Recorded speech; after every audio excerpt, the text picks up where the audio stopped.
Recording.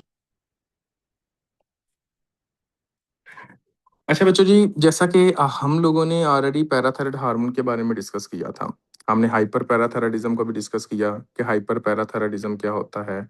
अब आज हम जो डिस्कस करेंगे वो हाइपो पैराथायराइडिज्म को सबसे पहले डिस्कस करेंगे। सबसे पहले वो बच्चे जिन्होंने पैराथायराइड हार्मोन के बारे में जिनको पता ही नहीं है, तो उनके लिए हाइपोपैराथायराइडिज्म को समझना थोड़ा-सा मुश्किल होगा। वो क्यों मुश्किल होगा? क्योंकि उनको पता ही नहीं कि पैराथायराइड हार्मोन क्या होता है। तो इस वजह से एक दफ़ा मैं दोबारा उनको पैराथायराइड हार्मोन के बारे में बताऊँगा कि पैराथायराइड हार्मोन होता क्या है, ये आपकी बॉडी में करता क्या है, इसका फंक्शन क्या है। देखिए बच्चों, आपने ये कहना होता है कि जब किसी भी बंदे की बॉडी के अंदर पैराथायराइड हार्मोन रिलीज़ होता है, तो ये क्या काम करता है? ये पैराथायराइड हार्मोन उस बंदे की बॉडी के अंदर कैल्शियम के लेवल को ब्लड के अंदर ज्यादा करता है, समझ आ गई है? और फास्फेट के लेवल को ब्लड के अंदर कम करता है। मेन आपने ये कहना होता है कि पैराथायराइड हार्मोन का जो मेन जो लिंक होता है वो किसके साथ होता है? कैल्शियम को ब्लड के अंदर ज्यादा करना और फास्फेट को ब्लड के अंदर कम करना। अब आप एक लम्हे को कुछ यूं समझिए कि अगर फॉर एग्जांपल किसी भी इंसान के अंदर पैराथायराइड हार्मोन जो है वो रिलीज नहीं हो रहा, तो क्या जो ये फंक्शन करता है वो फंक्शन कर सकेगा? मेरा आप लोगों से ये क्वेश्चन है बच्चों। तो आपने ये कहना है कि नहीं सर, ऐसा नहीं होगा, बल्कि ये वो वाला फंक्शन नहीं करेगा, जिसके नतीजे में इस बंदे की लैब्स के अंदर जब आप देखोगे तो आपको क्या मिलेगा? इस बंदे की लैब्स के अंदर अब ब्लड के अंदर कैल्शियम का लेवल कम हो जाएगा, ठीक है, और फास्फेट का जो लेवल है वो एक तरह का बढ़ जाएगा। बात की समझ आई बच्चों की नहीं आई? जैसा कि पैराथायराइड हार्मोन आपकी बॉडी के अंदर कैल्शियम के लेवल को ज्यादा करता है, फास्फेट के लेवल को कम करता है। लेकिन अगर पैराथायराइड हार्मोन रिलीज नहीं होगा तो अब इस बंदे की बॉडी के अंदर कैल्शियम का लेवल कम हो जाएगा और फास्फेट का लेवल बढ़ जाएगा। क्यों? क्योंकि वो काम नहीं कर रहा। तो अब देखें, अब आपने ये कहना होता है कि जब कैल्शियम का लेवल आपकी बॉडी के अंदर कम होता है और फास्फेट का लेवल बढ़ता है, तो इसके कॉजेज क्या हैं? तो हम इसके कुछ मल्टीपल कॉजेज देखते होते हैं। हम वन बाई वन करके हम सारे के सारे कॉजेज को भी डिस्कस करेंगे। तो सबसे पहले अगर हम यहाँ पे आए बच्चों, तो यहाँ पे क्या लिखा हुआ है? Too little parathyroid hormone in the blood. तो क्या होता है? हाइपोपैराथायराइडिज्म वो कंडीशन है जिसके अंदर आपकी बॉडी के अंदर जो पैराथायराइड हार्मोन का जो लेवल है वो बहुत बिल्कुल कम हो जाता है। जब आपकी बॉडी के अंदर पैराथायराइड हार्मोन का लेवल कम होता है तो इसके नतीजे में आप क्या देखते हो? Low calcium and high phosphate in blood देखते हो। वो ऑलरेडी मैं आपको बता चुका हूँ। अब हम कॉजेज की तरफ आते हैं कि कॉजेज क्या होते हैं। बच्चों, एक इंतहाई इंपॉर्टेंट जो पॉइंट होता है वो बच्चों पता क्या होता है? देखें, for example more than most commonly जो आपका हाइपोपैराथायराइडिज्म का जो कॉज होता है वो ये होता है कि जब हम एक तरह की थायराइड की सर्जरी कर रहे होते हैं ना किसी भी पेशेंट्स के अंदर। फॉर एग्जांपल आपने एक पेशेंट को देखा और उस पेशेंट के अंदर आप थायराइडेक्टोमी कर रहे हो। क्या कर रहे हो? एक तरह का थायराइडेक्टोमी कर रहे हो। अब होता क्या है कि थायराइड के बिल्कुल पीछे आपका पैराथायराइड पाया जाता है। अब जब आप थायराइड को रिमूव कर रहे होते हो तो उसी सर्जरी के दौरान क्या होता है कि पैराथायराइड ग्लैंड को भी रिमूव कर दिया जाता है। तो जब पैराथायराइड ग्लैंड को भी रिमूव कर दिया जाएगा तो इस बंदे की बॉडी के अंदर तो पैराथायराइड ग्लैंड का लेवल कम हो जाएगा। जब पैराथायराइड ग्लैंड का लेवल ही कम हो गया तो पैराथायराइड हार्मोन का लेवल भी कम हो जाएगा।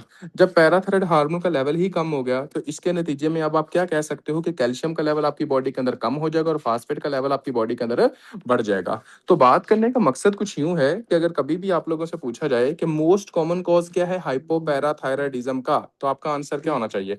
आपने कहना होता है कि इंजरी टू पैराथायराइड ग्लैंड, यानी कि आफ्टर थायराइड सर्जरी।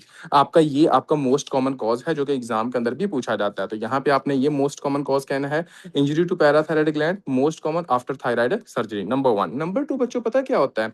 कभी कभी कोई ना कोई एक ऐसी डिजीज होती है और उस डिजीज को हम कहते होते हैं ऑटोइम्यून डिजीज। ऑटोइम्यून डिजीज वो डिजीज होती है जिसके अंदर हमारा अपना ही इम्यून सिस्टम हमारी बॉडी के ऊपर अटैक करना शुरू कर देता है। अब इस डिजीज के अंदर क्या होगा कि हमारी बॉडी के जो नॉर्मल सेल्स होंगे वो हमारे जो थायराइड ग्लैंड होंगे, पैराथायराइड ग्लैंड होंगे, उनके ऊपर अटैक करना शुरू कर देंगे, जिसकी वजह से आपने ये कहना होता है कि दूसरा जो कॉज होता है वो आपकी ऑटोइम्यून डिस्ट्रक्शन होती है। ये इतना ज्यादा इंपॉर्टेंट नहीं है, लेकिन सबसे जो मोस्ट इंपॉर्टेंट जो है एक तो ये है बच्चों, थायराइड की सर्जरी वाला मोस्ट इंपॉर्टेंट पॉइंट है।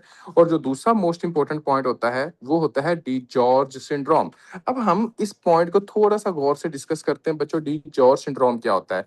मेरी बात को थोड़ा सा गौर कीजिएगा बच्चों कि फॉर एग्जाम्पल अब आपने ये कहना है कि डी जॉर्ज सिंड्रोम क्या है। डी जॉर्ज सिंड्रोम वो कंडीशन होती है, सबसे पहले तो आपने ये कहना है कि आपकी बॉडी के अंदर ना दो तरह के फ्रेंजियल पाउच होते हैं। एक को हम कहते हैं थर्ड फ्रेंजियल पाउच, क्या कहते हैं एक तरह का थर्ड फ्रेंजियल पाउच कहते होते हैं बच्चों। और दूसरे को हम कहते होते हैं फोर्थ फ्रेंजियल पाउच कहा जाता है। क्या कहते हैं एक तरह का बच्चों? फोर्थ फ्रेंजियल पाउच कहा जाता है। अब इस बात को थोड़ा सा गौर कीजिएगा कि थर्ड और फोर्थ फ्रेंजियल पाउच जो होते हैं वो आपकी बॉडी के अंदर क्या बनाते हैं? एक बच्चों बनाते हैं थाइमस। क्या बनाते हैं? एक तरह का थाइमस बनाते हैं। और जो दूसरा ऑर्गन आपकी बॉडी के अंदर बनाते होते हैं वो पैराथायराइड ग्लैंड बनाते होते हैं। ठीक हो गया? अब मेरी बात को कुछ यूं समझिएगा कि थाइमस वो ऑर्गन होता है जहां पर आपकी बॉडी के टी जो सेल्स होते हैं वो मच्योर होते हैं। टी सेल्स क्या होते हैं? एक तरह के मच्योर होते हैं। जब आपके टी सेल्स मच्योर होंगे तो इसके नतीजे में क्या होगा कि ये टी सेल्स आपकी बॉडी के ऊपर एक तरह का जब पैथोजन आएगा तो उसके खिलाफ ये लड़ेंगे। मतलब टी सेल्स कौन से होते हैं? जो आपकी बॉडी के अंदर एज इम्यून सिस्टम के तौर पर रोल अदा करते हैं। तो आपने कहना है कि ये इम्यून सिस्टम के तौर पर रोल अदा करते हैं बच्चों। अब मेरी बात को कुछ यूं समझिए, अगर फॉर एग्जाम्पल किसी भी इंसान के अंदर आप ये देखो कि थर्ड और फोर्थ फ्रेंजियल पाउच बना ही नहीं है, जब इस बंदे के अंदर थर्ड और फोर्थ फ्रेंजियल पाउच नहीं बनेगा तो इसके नतीजे में अब मुझे आप लोगों ने ये बताना है कि क्या इस बंदे की बॉडी के अंदर थाइमस बनेगा बच्चों? शाबाश, ये बताइएगा। तो क्या थाइमस नहीं बनेगा तो क्या टी सेल्स इस बंदे की बॉडी में मैच्योर होंगे? जब टी सेल्स मैच्योर नहीं होंगे तो क्या जो इम्यून सिस्टम है वो जनाब एक तरह का प्रॉपर डेवलप हो सकेगा? जब इम्यून सिस्टम प्रॉपर डेवलप नहीं होगा तो इसके नतीजे में इस बंदे की बॉडी के अंदर हम क्या देखते हैं? रिकरेंट इन्फेक्शंस देखते होते हैं। मतलब बार बार इस बच्चे को एक तरह की इन्फेक्शंस मिलती है। नंबर वन एग्जामिनर ये कहता है। नंबर टू, अब आप लोगों को पता है कि जब आपका पैराथायराइड ग्लैंड नहीं होगा तो इस बंदे के अंदर आप क्या देखोगे कि पैराथायराइड हार्मोन का जो लेवल होगा वो इस बंदे की बॉडी के अंदर कम हो जाएगा। और जब पैराथायराइड हार्मोन का लेवल कम होगा तो ब्लड के अंदर जो कैल्शियम होगा उसका लेवल कम हो जाएगा और फास्फेट का जो लेवल होगा वो आपका बढ़ जाएगा, जिसकी वजह से आप हाइपोकाल्सीमिया देखते हो। और एक बात अपने जहन के अंदर रख लीजिएगा, जिस बंदे के अंदर भी आप हाइपोकाल्सीमिया देखते होते हैं इस बंदे के अंदर आप पेरी ओरिकुलर नंबनेस और टिंगलिंग सेंसेशन देखते हो। मतलब कि जो आपका ओरिकुलर एरिया होता है वहां पर एक तो आप नंबनेस देखते हो, दूसरा टिंगलिंग सेंसेशन देखते होते हो। दूसरे नंबर पे आपने ये कहना होता है कि इसके अंदर बच्चों आप दो साइंस भी परफॉर्म करते होते हो। एक जो साइन होता है हाइपोकाल्सीमिया को देखने के लिए जो हम परफॉर्म करते हैं उस साइन का नाम होता है चोवोस्टिक साइन। क्या होता है? एक तरह का चोवोस्टिक साइन। और जो दूसरा साइन होता है उसको हम कहते होते हैं बच्चों एक तरह का ट्रोजियस साइन। क्या कहते हैं? एक तरह का ट्रोजियस साइन कहते हैं बच्चों। अभी हम थोड़ी देर में डिस्कस करेंगे कि चोवोस्टिक साइन क्या होता है और ट्रोजियस साइन क्या होता है। अभी आपने परेशान नहीं होना। इसके बाद आपने ये कहना होता है कि जब आपकी बॉडी के अंदर पैराथायराइड हार्मोन का लेवल जो होता है वो एक तरह का कम होता है तो आप और इसके अंदर क्या देखते हो? आपने कहना है कि एक होता है आपके फेशियल अबनॉर्मेलिटी जिसकी वजह से आपने क्लेफ्ट लिप देखते हो और क्लेफ्ट पैलेट देखते हो। कि एक तरह का क्लेफ्ट लिप क्लेफ्ट पैलेट देखते होते हैं। और साथ आपने कहना होता है कि कोई ना कोई कंजेनिटल हार्ट डिजीज देखते हैं, CHD, कोई ना कोई कंजेनिटल हार्ट डिजीज देखते हैं। अब ये सारी की सारी जो बातें मैंने इधर एक्सप्लेन की हैं वो क्यों की हैं?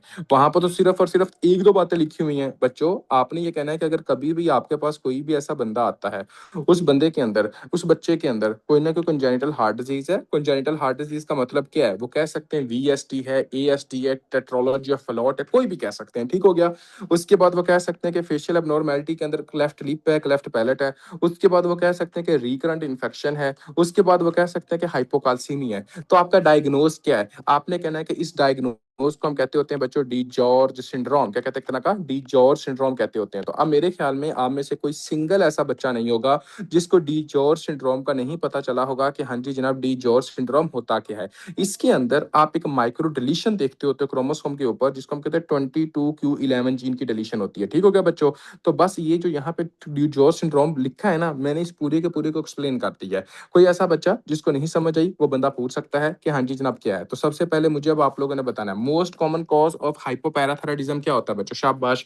मोस्ट कॉमन कॉज क्या होता है? जल्दी बताएं, जल्दी बताएं। Most common cause of hypoparathyroidism is a surgery. Second most common cause, उसके बाद आपने क्या कहना है कि क्या हो सकता है? आपने कहना है कि आपका ऑटोइम्यून कॉजेज हो सकते हैं। आपने कहना है कि हाँ जी जनाब डी जॉर्ज सिंड्रोम हो सकता है। जब भी डी जॉर्ज सिंड्रोम की बात करोगे तो डी जॉर्ज सिंड्रोम के अंदर कितनी चीजें आती हैं बच्चों? शाबाश। डी जॉर्ज सिंड्रोम के अंदर बच्चों जल्दी बताएं, आपने कहना है।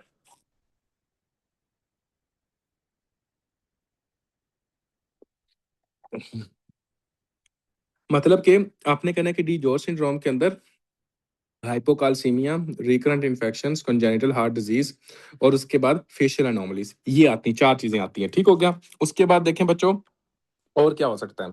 आपने कहना है विल्सन डिजीज आपका हाइपोपैराथायराइडिज्म करवा सकता है, हेमाक्रोमेटोसिस करवा सकता है। विल्सन डिजीज वो होती है जिसके अंदर कॉपर आपकी बॉडी के अंदर ज्यादा डिपॉजिट हो जाए।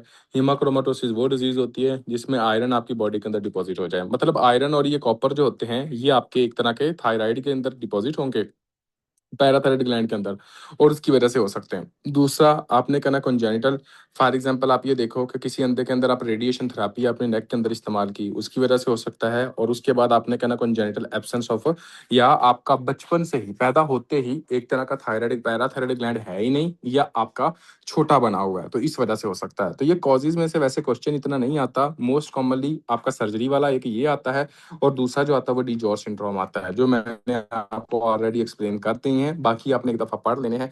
अब देखें बच्चों कि इसके अंदर है क्या, आपने ये बात अपने जहन के अंदर रखनी है कि फॉर एग्जांपल जब भी किसी भी बंदे के अंदर आप पैराथायराइड ग्लैंड आप कम देखते हो, तो पैराथायराइड हार्मोन का जो लेवल होगा जब ये कम होगा तो इसके नतीजे में क्या होगा, आपने कहना है कि उस बंदे की बॉडी के अंदर कैल्शियम का लेवल कम होगा और फास्फेट का जो लेवल होगा वो एक तरह का बढ़ जाएगा। तो आपने ये कहना होता है। दूसरा, अब फॉर एग्जांपल इस पेशेंट्स के अंदर दूसरी क्या चीजें देखने को मिलती होती हैं। देखो बच्चों, आपने कहना होता है कि फॉर एग्जांपल जब किसी भी बंदे के अंदर आपको examiner more than 90% examiner question इस तरह पूछता होता है कि अब a child present to you sir, Trousseau's में मैकेनिज्म थोड़ा समझाएं फिर बच्चे। अभी मैं थोड़ा सा ये अभी अभी आने लगा है, ठीक है। अभी ये आने लगा है ट्रोजियस और ये सारा कुछ, ठीक है, अभी मैं बताने लगा हूँ, ये सारा वही है। ठीक है बच्चों, अब देखें, अब एक तरह का आपने ये बात अपने जहन के अंदर बच्चों रखनी है कि इसके अंदर क्या होगा। एग्जामिनर जब कभी भी क्वेश्चन पूछेगा वो ये बात लाजमी कहेगा, स्टेटमेंट के अंदर ये चीज होगी कि आप patient present to you with complain of periauricular numbness, tingling sensation, ठीक हो गया, मसल स्पाज्म, यानी कि इस तरह का। तो बच्चों आपने कहना है कि जब भी बॉडी के अंदर कैल्शियम का लेवल कम होता है तो कैल्शियम का लेवल कम होने की वजह से वहां पर हम क्या देखते हैं, आपने कहना है कि न्यूरोमस्कुलर जो जंक्शन होता है वहां पे सही तरह एक्शन पोटेंशियल जनरेट नहीं होता। जब वहां पर सही तरह एक्शन पोटेंशियल जनरेट नहीं होता तो उस जगह पे आप क्या देखोगे, आपने कहना एक तो आप नंबनेस देखते हो, दूसरे नंबर पे आपने कहना टिंगलिंग सेंसेशन देखते हो, कि एक तरह का टिंगलिंग सेंसेशन देखते होते हैं। तीसरे नंबर पे आपने कहना है कि वो कंडीशन जिस कंडीशन के अंदर आप हाइपोकाल्सीमिया की वजह से नंबनेस, टिंगलिंग सेंसेशन और मसल स्पाज्म ये सारा कुछ देखें, और उसको आप ये कहते होते हो कि आपका ये डिजीज होती है टेटनी की। कौन से, तो एक तरह की टेटनी की, टेटनस नहीं, टेटनस और टेटनी में दोनों में फर्क है। दोनों में आपने क्या कहना है कि अगर कैल्शियम का लेवल कम होगा तो उसको आप टेटनी कहते हो। अगर फॉर एग्जाम्पल कोई इन्फेक्शियस डिजीज है, क्लोस्ट्रीडियम टेटनाए, तो उसकी वजह से टेटनस होता है। समझ आ रही है? तो दोनों में फर्क आपने देखना है। तो आपने कहना है कि कैल्शियम का लेवल कम हो जाता है जिसको आपने कहना है कि टेटनी होती है, जिसकी वजह से आपने कहना है कि पेरी ऑरिकुलर नमनेस और टिंगलिंग सेंसेशन होती है। इसके अंदर बच्चों हम दो तरह के टेस्ट परफॉर्म करती हैं। एक जो टेस्ट होता है, अगर आप ये देखो, अब इसको याद करने का तरीका पता है क्या है, ये अगर चोस्टिक है, चोस्टिक CH है ना, तो चीक, आपने कहना है कि यहाँ पे ना, यहाँ पे जहाँ पे ये फिंगर है, यहाँ पे हम एक तरह का क्या करते हैं, टैप करते हैं। जब यहाँ पे टैप करेंगे ना तो ये वाला जो हिस्सा होगा ना, इस पूरे के पूरे हिस्से पे, फेस पे, ये वाले हिस्से पे, यहाँ पे पेशेंट को एकदम से पेन होगी, टिंगलिंग सेंसेशन होगी, पेरिओरिकुलर नंबनेस होगा जो कि बढ़ जाएगा। इस साइन को हम कहते हैं चोस्टिक साइन। तो अगर किसी भी पेशेंट के अंदर आप ये करें कि इस आपका जो जंक्शन के ऊपर जो है वो एक तरह का क्या करते हो, एक तरह का टैप करते हो, तो उसकी वजह से आपका यहाँ पे क्या गुजर रही होती है, आपने कहना फेशियल नर्व। तो एग्जामिनर ये कहता है कि आपने फेशियल नर्व के ऊपर टैप किया, जैसे ही फेशियल नर्व के ऊपर टैप करते हो तो इसकी वजह से क्या हो कि पेरिओरिकुलर नंबनेस और टिंगलिंग सेंसेशन बढ़ जाए, तो इसको आप क्या कहते हो, चोवोस्टिक साइन कहते हो। और चोवोस्टिक साइन किस में पॉजिटिव होता है, हाइपोकाल्सीमिया में पॉजिटिव होता है। दूसरा साइन क्या होता है, ट्रोजियस। ट्रोजियस कहाँ लगाते हैं आप, एक तरह का बच्चों आपने कहना है कि यहाँ पे हम एक तरह का करते होते हैं, बीपी कफ लगाना होता है, ठीक है। आपने बीपी कफ लगाया बच्चों, ठीक है। उसके बाद आपने इन्फ्लेट करना शुरू कर दिया आर्म के ऊपर, ठीक हो गया बच्चों। जैसे ही आपने आर्म के ऊपर किया तो यहाँ पर ये वाले जो फिंगर्स होंगी ना बच्चों, वो एक तरह की, यहाँ पे आपने क्या कहना है कि एक होता है ना कि हाँ जी जनाब प्रॉपरली हाथ जो है वो जनाब एक तरह का उनका स्पाज्म हो जाए, स्पाज्म हो जाता है। तो सेम आपने कहना है कि इसके अंदर क्या होता है कि उसी तरह आपकी जो फिंगर्स होती हैं उसमें स्पाज्म आ जाता है, मतलब आपकी फिंगर्स बंद तक नहीं होती। और इस कंडीशन को आप क्या कहते होते बच्चों, आपने कहना कार्पो पेडल स्पाज्म कहते होते हैं। अब देखो बच्चों, यहाँ पे क्या चीज़ें लिखी हुई हैं, अगर हम इसको देखें कि नंबनेस एंड टिंगलिंग, पोरियोरिकुलर नंबनेस और फिंगरिंग में देखते हैं, मसल क्रैम्प्स और स्पाज़्म देखते हैं, कार्पोपेडल स्पाज़्म देखते होते हैं, जिसमें हैंड का स्पाज़्म आता है, टेटनी और सीज़र देख सकते हैं। पॉजिटिव साइन कौन से? चोवोस्टिक साइन होता है, टैपिंग और facial nerve in front of the ear, facial spasm muscle twitch होता है, उसकी वजह से ट्रोज़ियस साइन कौन सा होता है? Inflate the BP cuff on the arm, systolic pressure, spasm of the hand देखते हैं। ये आपने याद करना है बच्चों, ठीक होगा। एक्यूट पैंक्रेयाटाइटिस में ट्रोज़ियस साइन आल्सो, बच्चों वो एक्यूट पैंक्रेयाटाइटिस में जो ट्रोज़ियस साइन होता है वो दूसरा होता है, ठीक है, वो ये वाला नहीं है।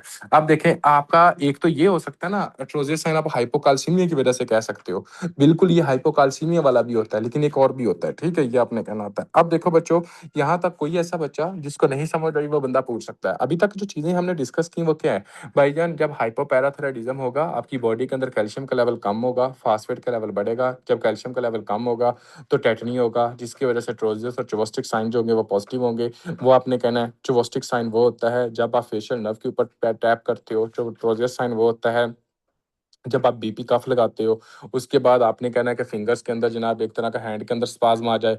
उसके बाद आपने ये कहना होता है कि इसके अंदर और क्या होगा, पेरिओरिकुलर नंबनेस और टिंगलिंग सेंसेशन लाजमी मेंशन होगा। मोस्ट कॉमन कॉज जो है वो सर्जरी है।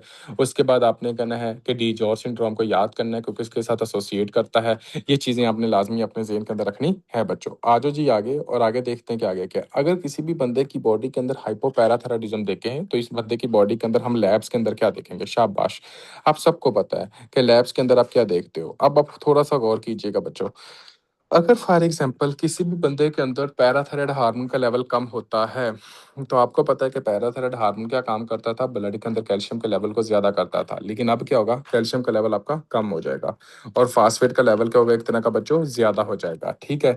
और इसके अंदर हम क्या देखेंगे? पैराथायराइड हार्मोन को खुद देखेंगे तो वो भी कम आएगा। 3 चीज़ें।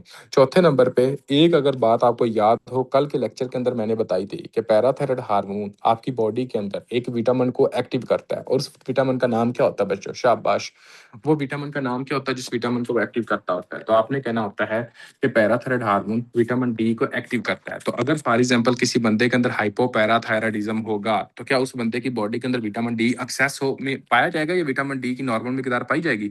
तो आपने कहना है कि जब पैराथायराइड हार्मोन ही नहीं होगा तो विटामिन डी जो एक्टिव फॉर्म में होगा वो कम हो जाएगा, जिसकी वजह से हम इसके अंदर क्या देखेंगे कि एक्टिव विटामिन डी भी आपका कम है। दूसरा, आपका ऐसा कौन सा आपका आपका ऐसा आयन होता है जो कि जनाब कैल्शियम के सिमिलर होता है, जो कि पीरियोडिक टेबल में बिल्कुल साथ पाया जाता है, जिसकी जनाब एक तरह की आपने कहना है मैग्नीशियम। मैग्नीशियम बिल्कुल साथ होता है, इसके फीचर्स भी आपके कैल्शियम की तरह होते हैं। तो अगर कैल्शियम का लेवल आपका कम होगा तो मैग्नीशियम का लेवल क्या होता है? वो भी आपका कम हो सकता है बच्चों। तो यहाँ पे देखें बच्चों कि क्या है, आपने कहना है सीरम कैल्शियम का लेवल कम होगा, आपने कहना है सीरम फास्फेट का लेवल ज्यादा होगा, पैराथायराइड हार्मोन का लेवल कम होगा, विटामिन डी जो कि एक्टिव फॉर्म है वो आपकी कम होगी, मैग्नीशियम या तो नॉर्मल या लो होगा, ये आपने कहना। अल्कलाइन फास्फेट नॉर्मल ही होता है क्योंकि बॉन्ड टूट तो नहीं रही, इसका लेना देना नहीं है।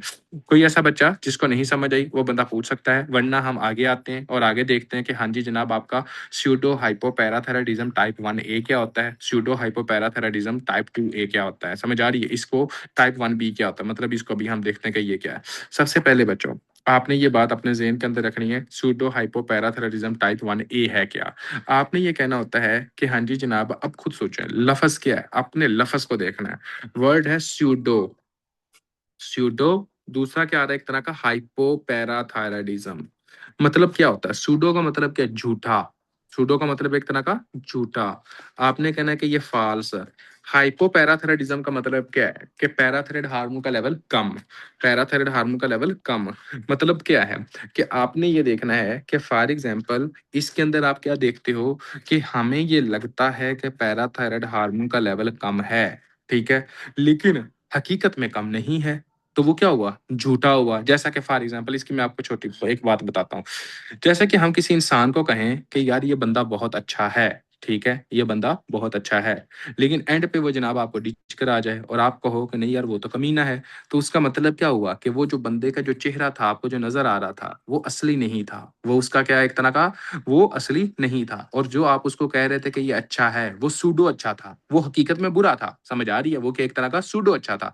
तो सेम आपने कहना है कि अगर लफ्ज सूडो हाइपोपैराथायराइडिज्म आ जाए कि अगर किसी भी बंदे के अंदर हाइपोपैराथायराइडिज्म है कि पैराथायराइड हार्मोन का लेवल कम है लेकिन जब आपने उसको देखा कि पैराथायराइड हार्मोन क्या आपको लगा सूडो लफ्ज है, तो आपने कहना है कि ये झूठ में पैराथायराइड हार्मोन का लेवल कम है, लेकिन हकीकत में क्या एक तरह का ज्यादा है। हकीकत में क्या एक तरह का ज्यादा है। कैसे, इस बात को आप देखते हैं। मेरी बात को थोड़ा सा गौर कीजिएगा बच्चों। जस्ट इमेजिन करें, अगर फॉर एग्जाम्पल आपके पास कोई भी ऐसा बंदा आता है जिस बंदे के अंदर आपने ये काम किया, ठीक है, जिस बंदे के अंदर आपने ये काम किया कि उस बंदे के अंदर आपके पास मरीज आता है, वो कहता है कि डॉक्टर साहब मुझे जो है ना वो पेरी ऑरिकुलर नमनेस है, टिंगलिंग सेंसेशन है। एक तो वो ये कहता है कि एक तरह का बच्चों पेरी ऑरिकुलर नमनेस है, और उसके बाद वो कहता है कि एक तरह की टिंगलिंग सेंसेशन है, यानी कि ये सारी की सारी एक तरह की बात बताता है, नंबर वन।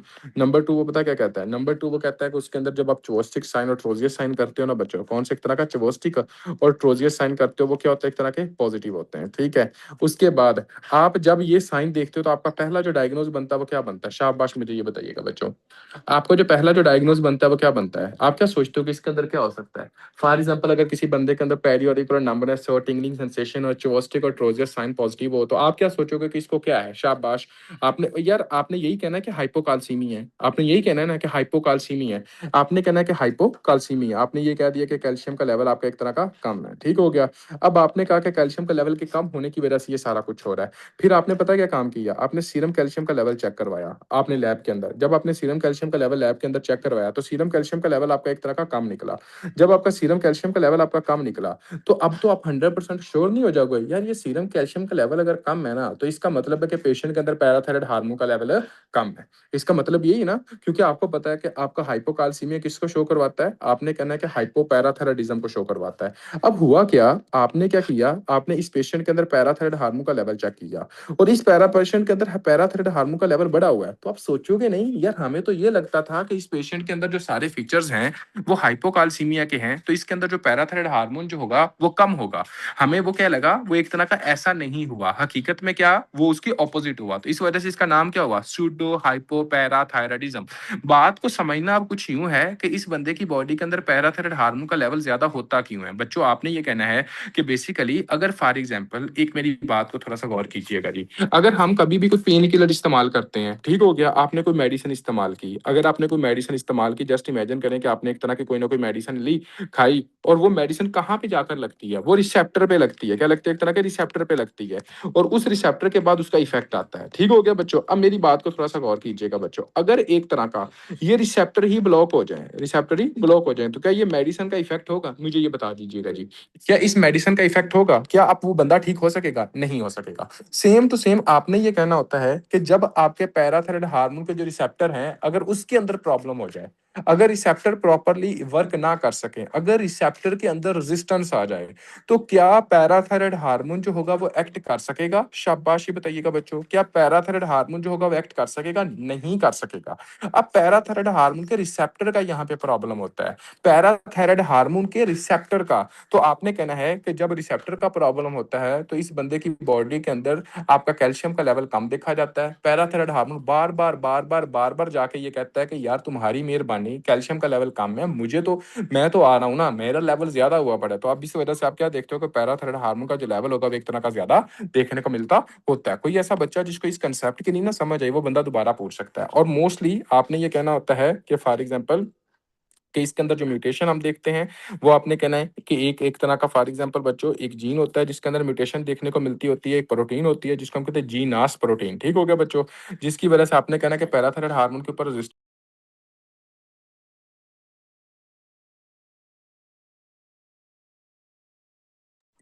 हाँ जी बच्चों, क्लियर है।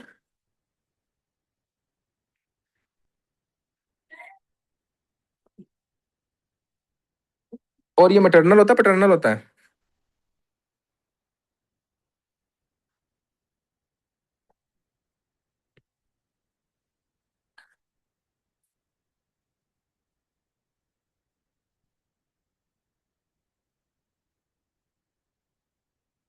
मैटरनल।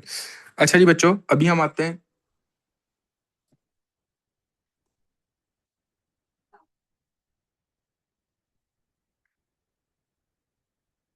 देखें, फॉर एग्जांपल आपने कहना होता है कि एक तरह का इसके अंदर क्या होगा बच्चों, वो कंडीशन जिसका इसका जो दूसरा नाम होता है, इसको हम कहते हैं अल्ब्राइट हेरिडिटरी ऑस्टियोडिस्ट्रोफी। क्या होता है एक तरह का? Albright hereditary osteodystrophy. और ये जो बच्चा हमारे पास आता है, इसके अंदर पता है आप क्या देखते हो? ये देखें, आपने कहना है छोटी हाइट होती है, ठीक है, नंबर वन। राउंड फेस होता है, राउंड फेस होता है, ओबीस होता है, ये देखें, राउंड फेस ओबीस होता है, ठीक है, मेंटल रिटार्डेड होता है। और उसके बाद आपने जो सबसे मोस्ट इंपॉर्टेंट जो बात याद रखनी है, पता क्या होता है? आपने कहना फोर्थ और फिफ्थ डिजिट्स होती हैं, वे छोटी होती हैं। फोर्थ और फिफ्थ डिजिट्स होती है, एक तरह की छोटी होती हैं। अब आप खुद बताओ, अगर कभी भी एग्जामिनर ये कहे कि आपके पास एक बच्चा आता है, ठीक है, उस बच्चे के अंदर आप ये देखते हो कि वो एक तरह का बीस है, शॉर्ट हाइटेड है, मून फेस है या राउंड फेस है, फोर्थ और फिफ्थ डिजिट उसके अंदर छोटी है, ठीक है, मेंटल रिटार्डेड है, कैल्शियम का लेवल उस बंदे की बॉडी के अंदर कम है, उसके बाद वो कहे कि फास्फेट का लेवल उस बंदे की बॉडी के अंदर ज्यादा है, उसके बाद वो कहे कि पैराथायराइड हार्मोन का लेवल जो है वो बढ़ा हुआ है, वो छोटा बच्चा है, तो ये क्या है? तो आप इसका आंसर क्या करोगे? आपने कहना है ये अल्ब्राइट हेरिडिटरी ऑस्टियोडिस्ट्रोफी है, ये स्यूडो हाइपोपैराथायराइडिज्म की टाइप 1A टाइप है। समझ आ गई बच्चों? ये आपने कहना है। उसके बाद आपने कहना है कि ये मैटरनल आपकी ट्रांसमिशन होती है बच्चों। ओके जी, गुड हो गया। अब बाजू जनाब आगे आगे क्या होता है? अगर बच्चों फॉर एग्जाम्पल आप ये देखो कि एक तरह का सारी की सारी चीजें नॉर्मल ठीक हो गया, मतलब कि बच्चे की हाइट भी नॉर्मल है, बच्चे का एक तरह का मतलब आप ये देखो हाइट का प्रॉब्लम नहीं है, बच्चे का दूसरा प्रॉब्लम नहीं है कि एक तरह का फोर्थ और फिफ्थ डिजिट का प्रॉब्लम नहीं है, मेंटल रिटार्डेड नहीं, दूसरी सारी चीजें नहीं है, ठीक हो गया। लेकिन लैब सेम टू सेम एक तरह की सिमिलर है। लैब कैसी हैं कि आपने कहना है कि सिमिलर टू, आपने कहना होता है कि एक तरह का दूसरी है, तो फिर आप उसको क्या कहोगे? सूडो हाइपोपैराथायराइडिज्म आपने ये कहना होता है। इसके लिए अभी मैं आपको दूसरी बुक की तरफ लेके जाता हूँ, वहां से मैं आपको एक बार आपका ज्यादा क्लियर हो जाएगा। दूसरा जो पॉइंट है, एक मिनट बच्चों रुके, फॉर एग्जाम्पल एक मिनट जी।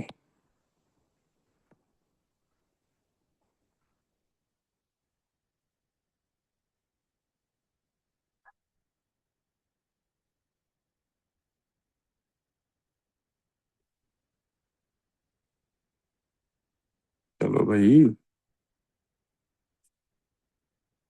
अच्छा जी, इसका नाम क्या होता है? एक तरह का स्यूडो स्यूडो हाइपोपैराथायराइडिज्म होता है। क्या होता है? एक तरह का स्यूडो स्यूडो हाइपोपैराथायराइडिज्म होता है। तो इसमें किसी तरह का वो नहीं हम देखते कि फोर्थ एंड फिफ्थ डिजिट्स देखते हो उसके अंदर जनाब, आप एक तरह का आपने जैसा कि फोर्थ और फिफ्थ डिजिट्स की बात करें, बिफालो हम फेस हो या एक तरह का मून लाइक फेस हो, ये सारी की सारी चीजें हमको नहीं देखने को मिलती होती। ये आपने थोड़ा सा गौर करना है इन बातों के ऊपर, जिससे आप डिफ्रेंशिएट कर सकते हो। देखो बच्चों, ये वन है, इसके अंदर भी क्या होता है? आपने कहना ये ऑटोसोमल डोमिनेंट है, और इसकी जो ट्रांसमिशन होती है, इसको यहाँ से देखो बच्चों, अगर हम ये देखें कि इसकी जो ट्रांसमिशन होती है वो कौन सी होती है? एक तरह की पैटर्नल। वहां पे कौन सी थी? मैटरनल। ठीक हो गया बच्चों। अब यहाँ पे देखें, ऑटोसोमल डोमिनेंट है, पैटर्नली ट्रांसमिटर म्यूटेशन कहाँ पे होती है बच्चों? GNAS gene, but without end organ resistant to parathyroid hormone due to normal maternal allele, maintaining renal responsive to parathyroid hormone. इसके अंदर क्या होता है? लैब के अंदर आप क्या देखते हो? पैराथायराइड हार्मोन का लेवल आपका नॉर्मल होता है, कैल्शियम भी नॉर्मल हो सकता है या फास्फेट भी नॉर्मल हो सकता है।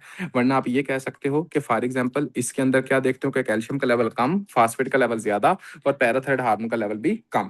बात करने का मतलब क्या है? आपने ये कहना होता है कि हाँ जी जनाब, कि एक तरह का कभी भी आपके पास कोई ऐसा पेशेंट आए जिस पेशेंट के अंदर आप ये देखो कि पैटर्नल ट्रांसमिशन है, मैटरनल नहीं, माँ की तरफ से नहीं, बाप की तरफ से ट्रांसमिशन है। ठीक हो गया, नंबर वन। नंबर टू, वो ये कहे कि ऑर्गन डैमेज नहीं है। नंबर थ्री, वो ये कहे कि हाँ जी जनाब, इसके अंदर जो लैब्स हैं उसके अंदर आप क्या देखते हो? लैब्स के अंदर आप नॉर्मल वगैरह सारा देखना शुरू कर दो, तो उसको आप कहते हैं स्यूडो हाइपो पैराथायराइडिज्म कहते हैं बच्चों। अगर आप यहाँ पे देखो बच्चों, तो ये क्या लिखा हुआ है? सारी की सारी चीजें आपकी वही वाली लिखी हैं। इसको अगर आप थोड़ा सा गौर करते हो बच्चों, क्या है? ऑटोसोमल डोमिनेंट है, पैटर्नली ट्रांसमिटेड है बाप की तरफ से, यहाँ पे आपने कहा बाप की तरफ से। ठीक हो गया। उसके बाद आपने कहना होता है कि एक तरह का बच्चों, ऑटोसोमल डोमिनेंट का मतलब ये होता है कि कोई भी ऐसी डिजीज जो कि हर जनरेशन के अंदर जानी होती है, हर जनरेशन के अंदर जानी होती है, ठीक है, उसको आप ऑटोसोमल डोमिनेंट कहते हो। अब देखो बच्चों कि for example but without end organ resistance to parathyroid hormone due to normal आपने कहना मैटरनल एलील। ठीक हो गया बच्चों। अब आपने कहना है renal responsive to parathyroid hormone होता है, फिजिकल फाइंडिंग आपने same as Albright osteodystrophy, parathyroid hormone, calcium, ये आपका क्या हो सकता है? एक तरह का नॉर्मल देखने को मिलता है बच्चों। अभी आ जाओ, अब हम अपने नोट्स की तरफ आते हैं। सर लास्ट टाइम इस तरह का एमसीक्यूज का थे कि डिजीज ऑटोसोमल डोमिनेंट है या रिसेसिव, तो कोई ऐसा पॉइंट है जिससे ये याद रख सकें बच्चों। जितनी भी डिजीजेज है ना ऑटोसोमल डोमिनेंट और रिसेसिव वाली, ये सारी रट्टा है। इंशाल्लाह मैं आप लोगों को बायोकेमिस्ट्री के अंदर इसका याद करने का तरीका बताऊंगा। बायोकेमिस्ट्री के अंदर आपका जेनेटिक्स का जो पोर्शन है ना, उसके अंदर ये सारा लिखा हुआ है कि एक्स लिंक्ड रिसेसिव कौन सी डिजीजेज हैं, वो सारी की सारी डिजीजेज को आपने रट्टा लगाना है। ऑटोसोमल डोमिनेंट डिजीजेज कौन सी हैं, वो आपने सारी की सारी को रट्टा लगाना है। कुछ पॉइंट्स होते हैं कि एक्स लिंक्ड रिसेसिव होती हैं, वो सिर्फ होती मेल को हैं, फीमेल को वो हो नहीं सकती। जैसे कि हीमोफीलिया, आपने ये कहना है, ठीक है, ये आपने कहना होता है कि हाँ जी जनाब, ये आपका जो डिजीज मेल के अंदर होती हैं वो वाली एक्स लिंक्ड रिसेसिव। बाकी आपका एक तरह का वो पॉइंट्स उनको रट्टा लगाना, रट्टा लगा के वो याद होती है क्योंकि वो काफ़ी ज़्यादा हैं। और उसके अंदर यही आती हैं कि हाँ जी जनाब, आपकी एक तरह की ऑटोसोमल रिसेसिव कौन सी है, ऑटोसोमल डोमिनेंट कौन सी है, एक्स लिंक्ड रिसेसिव कौन सी है, एक्स लिंक्ड डोमिनेंट कौन सी है, वो सारी की सारी आपने उनको देखना है। तो देखो बच्चों, सूडो के अंदर lab similar to pseudo hypoparathyroidism but without end organ resistance. Cause inactivation क्या होगा एक तरह का, ये देखेंगे। बाकी आपने कहना है कि हाँ जी जनाब, कैल्शियम पैराथाइरोड हार्मोन लेवल कम, कैल्शियम कम, फास्फेट आपका एक तरह का ज्यादा, ये भी हो सकता है, ये नॉर्मल लेवल भी हो सकता है। ठीक हो गया बच्चों, ये आपने याद होना चाहिए, नॉर्मल फिजिकल फाइंडिंग्स। अब देखो बच्चों आगे क्या होता है, आगे सर सूडो टाइप 1 में पैराथाइरोड कम होता है। बच्चों सूडो टाइप 1 में आपका ज्यादा होगा यार, कम कैसे हो सकता है बेटा? टाइप 1 में तो आपका पैराथाइरोड हार्मोन ज्यादा होता है। अच्छा जी, अब यहाँ पे देखें, आपने कहना है लो पीटीएच, लो कैल्शियम, हाई फास्फेट, ये आपका हाइपोपैराथायराइडिज्म है। आपने कहना मोस्ट कॉमन कॉज क्या है, आपने कहना है पोस्ट थायराइड सर्जरी। उसके बाद डी जॉर्ज सिंड्रोम को याद करना है। Symptoms neuromuscular irritability, tetany, seizure, positive Chvostek और Trousseau sign. Chvostek sign tap of the facial nerve, Trousseau sign BP cuff वाला। स्यूडो हाइपोपैराथायराइडिज्म पीटीएच हाई होगा, नो रिस्पॉन्सिव। स्यूडो हाइपोपैराथायराइडिज्म आपने कहना PTH लो हो सकता है, लो सीएमपी हो सकता है। और इसके अंदर आपने कहना है कि इसके अंदर दूसरे फीचर्स नहीं होते, और ये बाप की तरफ से जाता है पैटर्नल, और ये कौन सा था, मैटरनल होता है। ठीक है, ये आपने याद करना है। यहाँ पे देखें बच्चों, क्वेश्चन है, अ 35-year-old woman developed numbness and tingling of the hands and around the mouth after total thyroidectomy. Lab shows serum calcium is a low, phosphate level is a high, PTH is a low. Which of following is the most likely diagnose? तो क्या होगा बच्चों, तो आपने क्या कहना है, आपने कहना हाइपोपैराथायराइडिज्म है। क्यों? क्योंकि इसके अंदर सब कुछ तो कट कर दिया गया, सर्जरी आपकी हो गई इस वजह से। A child has a short height, round face, obesity. ठीक हो गया बच्चों, आपने कहना है obesity, subcutaneous calcification, maternal retardation, PTH high है, कैल्शियम का लेवल लो है। उसके बाद आपने कहना है फास्फेट का लेवल ज्यादा है, what is most likely diagnose? तो आपने कहना है इसको हम कहते हैं स्यूडो हाइपोपैराथायराइडिज्म या टाइप 1 आप ये कह सकते हो। ठीक है, ये भी आपका क्या बनता है, एक तरह का बी बनता है। तो होप सो आपको समझ आ गई होगी। अभी हम जो आपका डिस्कस करेंगे बच्चों, पहले ग्रोथ हार्मोन को डिस्कस कर लें, कोर्टिसोल को डिस्कस कर लें, क्या कहते हो? किसको डिस्कस करना है? चलो पहले हम इस तरह करते हैं, चलो कोर्टिसोल को एक बार देखते हैं, इसके इसके साथ लिंक काफी है। अच्छा बच्चों, अभी हम कोर्टिसोल के बारे में जानते हैं, इसके बाद देखते हैं कि हाँ जी जनाब इसके अंदर कौन कौन सी कंडीशंस आती हैं बच्चों। ठीक हो गया। तो सबसे पहले आप लोगों को इस बात का पता होना चाहिए कि हाँ जी कोर्टिसोल है कौन सा। आपने ये कहना होता है कि कोर्टिसोल वो हार्मोन होता है जिसको आप स्ट्रेस हार्मोन कहते हो।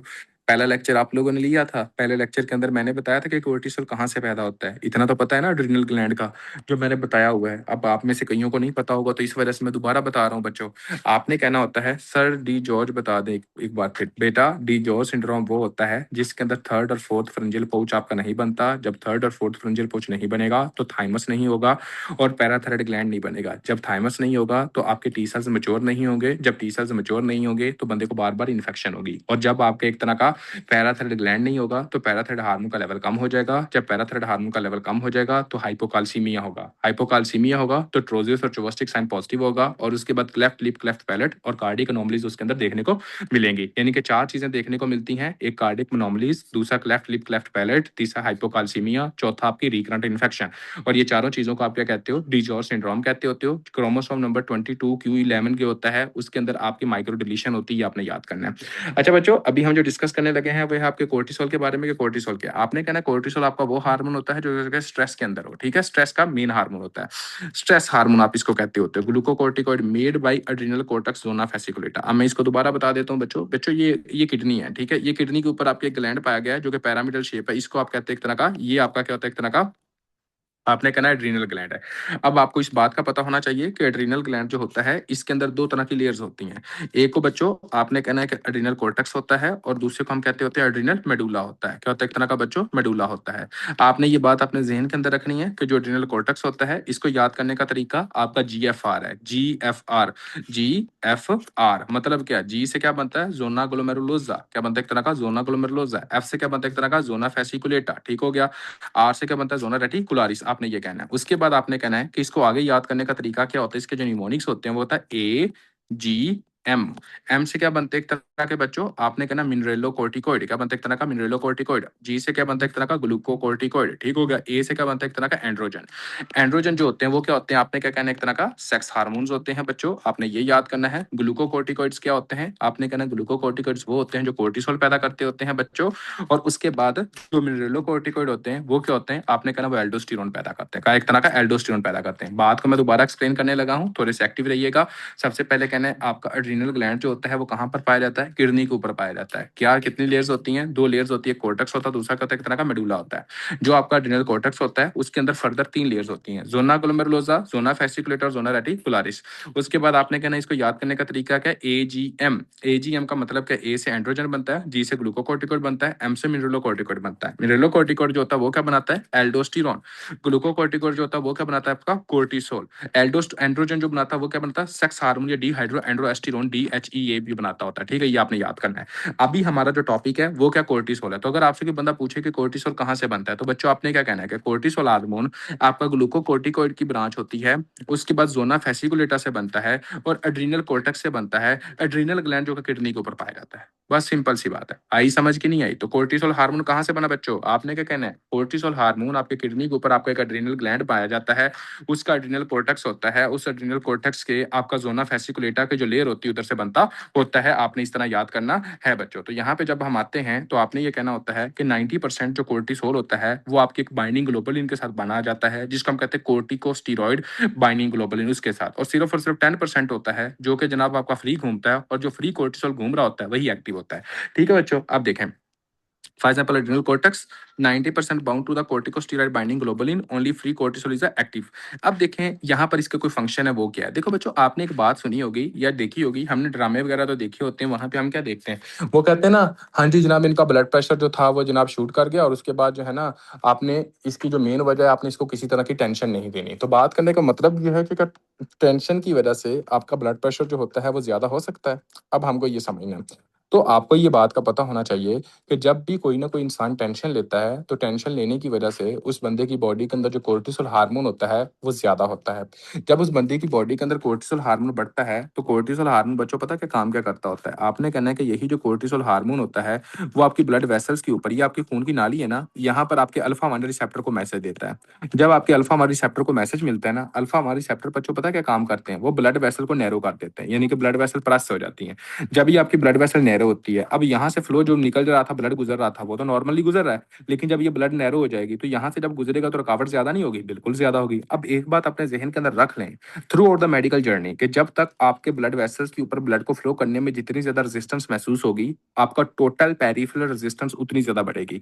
आपने ये कहना, और जितनी ज्यादा टोटल पेरिफेरल रेजिस्टेंस बढ़ेगी आपका ब्लड प्रेशर उतना ज्यादा बढ़ेगा। ठीक है, आपने ये कहना है। तो इस वजह से क्या होगा कि कोर्टिसोल आपका ब्लड प्रेशर ज्यादा करता है। किस तरह? आपने कहना है कि जब किसी बंदा जब कोई टेंशन लेता है तो टेंशन लेने की वजह से क्या होता है, आपकी जो ब्लड वेसल्स होती हैं वो प्रेस होती हैं with the help of alpha one receptors. और जब आपकी with the help of alpha one receptor blood vessel press होंगी तो इसकी वजह से क्या होगा, आपने ये कहना होता है कि उसकी वजह से जनाब आपका जो ब्लड प्रेशर होता है वो आपका ज्यादा बढ़ जाता है क्योंकि टोटल प्रीफर रेजिस्टेंस आपकी ज्यादा होती है। Number one. नंबर टू, आपने ये कहना होता है बच्चों कि जब भी आपकी बॉडी के अंदर कोर्टिसोल हार्मोन ज्यादा होता है तो ये बड़ा हुआ कोर्टिसोल हार्मोन काम क्या करता होता है कि ये आपके हार्ट के ऊपर एपिनेफ्रिन और नार एपिनेफ्रिन यानी कि सिंपैथेटिक नर्वस सिस्टम की जो स्टिमुलेशन होती है उसको ज्यादा कर देता है। अब एपिनेफ्रिन और नार एपिनेफ्रिन जो होती है ये काम क्या करती होती है? इनमें पर्टिकुलर जो एपिनेफ्रिन होती है वो आपकी हार्ट रेट को ज्यादा करती है और साथ उसकी कॉन्ट्रैक्टिलिटी को ज्यादा कर देती है।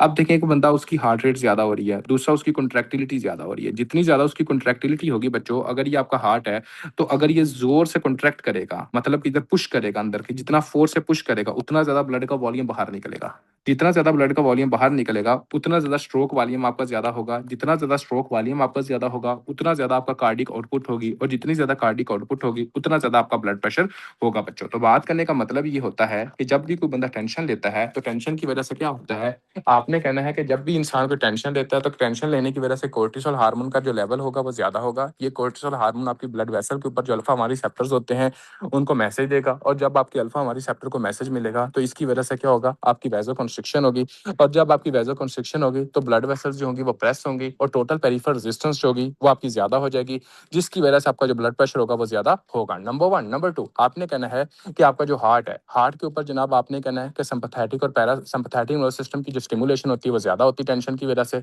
उसकी वजह से क्या होगा कि एपिनेफ्रिन नार एपिनेफ्रिन की स्टिमुलेशन बढ़ जाएगी। जब आपकी एपिनेफ्रिन नार एपिनेफ्रिन की स्टिमुलेशन बढ़ेगी, उसकी वजह से क्या होगा, आपने ये कहना होता है कि उसकी वजह से जनाब एक तरह का आपकी हार्ट रेट की वो भी ज़्यादा होगी और आपकी कॉन्ट्रैक्टिलिटी भी ज़्यादा होगी। जितनी ज़्यादा कॉन्ट्रैक्टिलिटी होती है, उतना ज़्यादा आपका जो होता है वो एक तरह का ब्लड जो होता है वो आपके हार्ट से बाहर ज़्यादा निकलता है। जितना ज़्यादा आपका ब्लड का वॉल्यूम आपके हार्ट से ज़्यादा निकलेगा, उतना ज़्यादा स्ट्रोक वॉल्यूम होता है और जितना ज़्यादा स्ट्रोक वॉल्यूम होता है, उतना ज़्यादा ब्लड प्रेशर होता है बच्चों। और अगर किसी भी इंसान के अंदर आपने ये देखा कि टेंशन बहुत लंबे अरसे से ले रहा है, कोई अभी से नहीं, बड़े लंबे अरसे से वो टेंशन ले रहा है और उसी टेंशन में ही है, तो ज़्यादा टेंशन जो होती है, ये क्या काम करती होती है कि अगर परसिस्टेंट लॉन्ग टाइम किसी भी बंदे के अंदर कोर्टिसोल हार्मोन का लेवल ज़्यादा हो रहा होगा, तो ये कोर्टिसोल हार्मोन आपकी बॉडी के अंदर एल्डोस्टेरोन हार्मोन की सिक्रीशन भी करवाने देता है।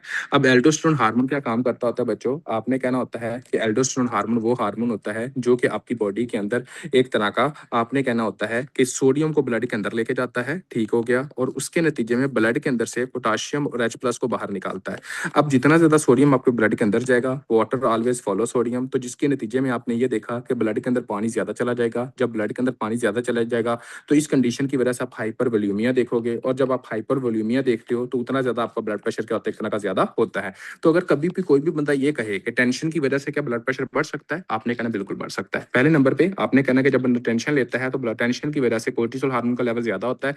आपकी खून की जो नाली होती है, वहां पर आपके अल्फा हमारी रिसेप्टर्स होते हैं, उसको मैसेज मिलता है, जिसकी वजह से ब्लड वेसल प्रेस होती है, जिसकी वजह से वैसो कंस्ट्रिक्शन होती है। और जितनी ज्यादा वैसो कंस्ट्रिक्शन होती है, ब्लड को वहां से फ्लो करने में उतनी ज्यादा रेजिस्टेंस होती है। जितनी ज्यादा रेजिस्टेंस होती है, तो आपका टोटल पेरिफेरल रेजिस्टेंस बढ़ जाती है। जितनी ज्यादा टोटल पेरिफेरल रेजिस्टेंस बढ़ती है, आपका ब्लड प्रेशर भी उतना ज्यादा बढ़ता है। Number one. नंबर टू, आपने ये कहना होता है कि आपका एक तरह का कोर्टिसोल हार्मोन ज्यादा होने की वजह से, इसके नतीजे में हम देखते क्या होते हैं कि आपका सिंपैथेटिक नर्वस सिस्टम की जो एक्टिवेशन होती है वो ज्यादा होती है, जिसकी वजह से एपिनेफ्रिन आर एपिनेफ्रिन की स्टिमुलेशन ज्यादा होती है। आपके हार्ट के ऊपर आपकी कॉन्ट्रैक्टिलिटी हार्ट रेट ज्यादा होता है, जिसकी वजह से आपका स्ट्रोक वॉल्यूम कार्डिक आउटपुट ज्यादा देखने को मिलता है। तीसरे नंबर पे आपने कहना है कि कोर्टिसोल अगर किसी भी इंसान के अंदर ज्यादा लंबे अरसे तक रहेगा, तो एल्डोस्टेरोन हार्मोन की सक्रीशन जो होगी वो ज्यादा होगी। एल्डोस्टेरोन आपकी बॉडी के अंदर क्या काम करता है, सोडियम को ब्लड के अंदर लेके जाता है, पोटाशियम को ब्लड से बाहर निकालता है। जितना ज्यादा सोडियम आपका ब्लड के अंदर जाता है, आपका ने कहना है एक तरह का, उतना ज्यादा जो वाटर होगा वो आपका क्या करेगा, एक तरह का आपने कहना है ब्लड के अंदर बढ़ेगा, जिसकी वजह से हाइपर वोल्यूमिया होगा, ब्लड वॉल्यूम बढ़ेगा और आपने कहना है कि ब्लड प्रेशर आपका ज्यादा होगा। तो पहला पॉइंट अगर किसी भी सिंगल पर्सन को अगर नहीं समझ आई, वो बंदा पूछ सकता है, शाबाश, वरना हम आगे कंटिन्यू करते हैं। हाँ जी बच्चों, क्लियर है? शाबाश। कोई ऐसा बच्चा जिसको पहला पॉइंट ना समझ आया हो?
हाँ जी बच्चों, क्लियर?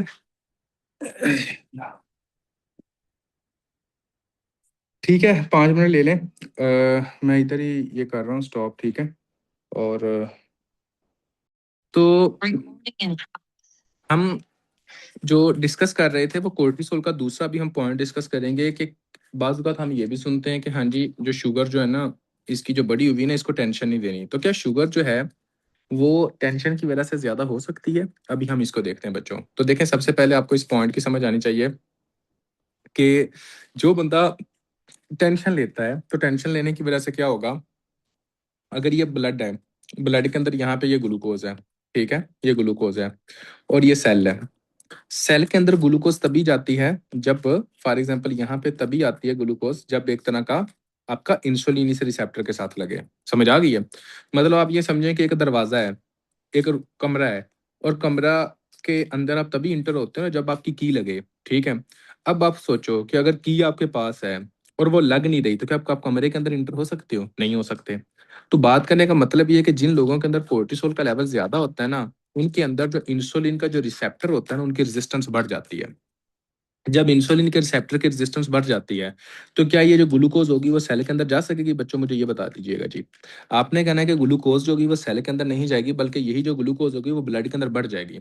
जब ये ग्लूकोज ब्लड के अंदर बढ़ जाती है तो इसकी वजह से क्या होता है, हाइपरग्लाइसीमिया हो जाता है। तो बात करने का मतलब ये है कि वो बंदे जो टेंशन लेते हैं उनकी वजह से ब्लड ग्लूकोज का लेवल बढ़ जाता है। नंबर वन एक ये चीज है।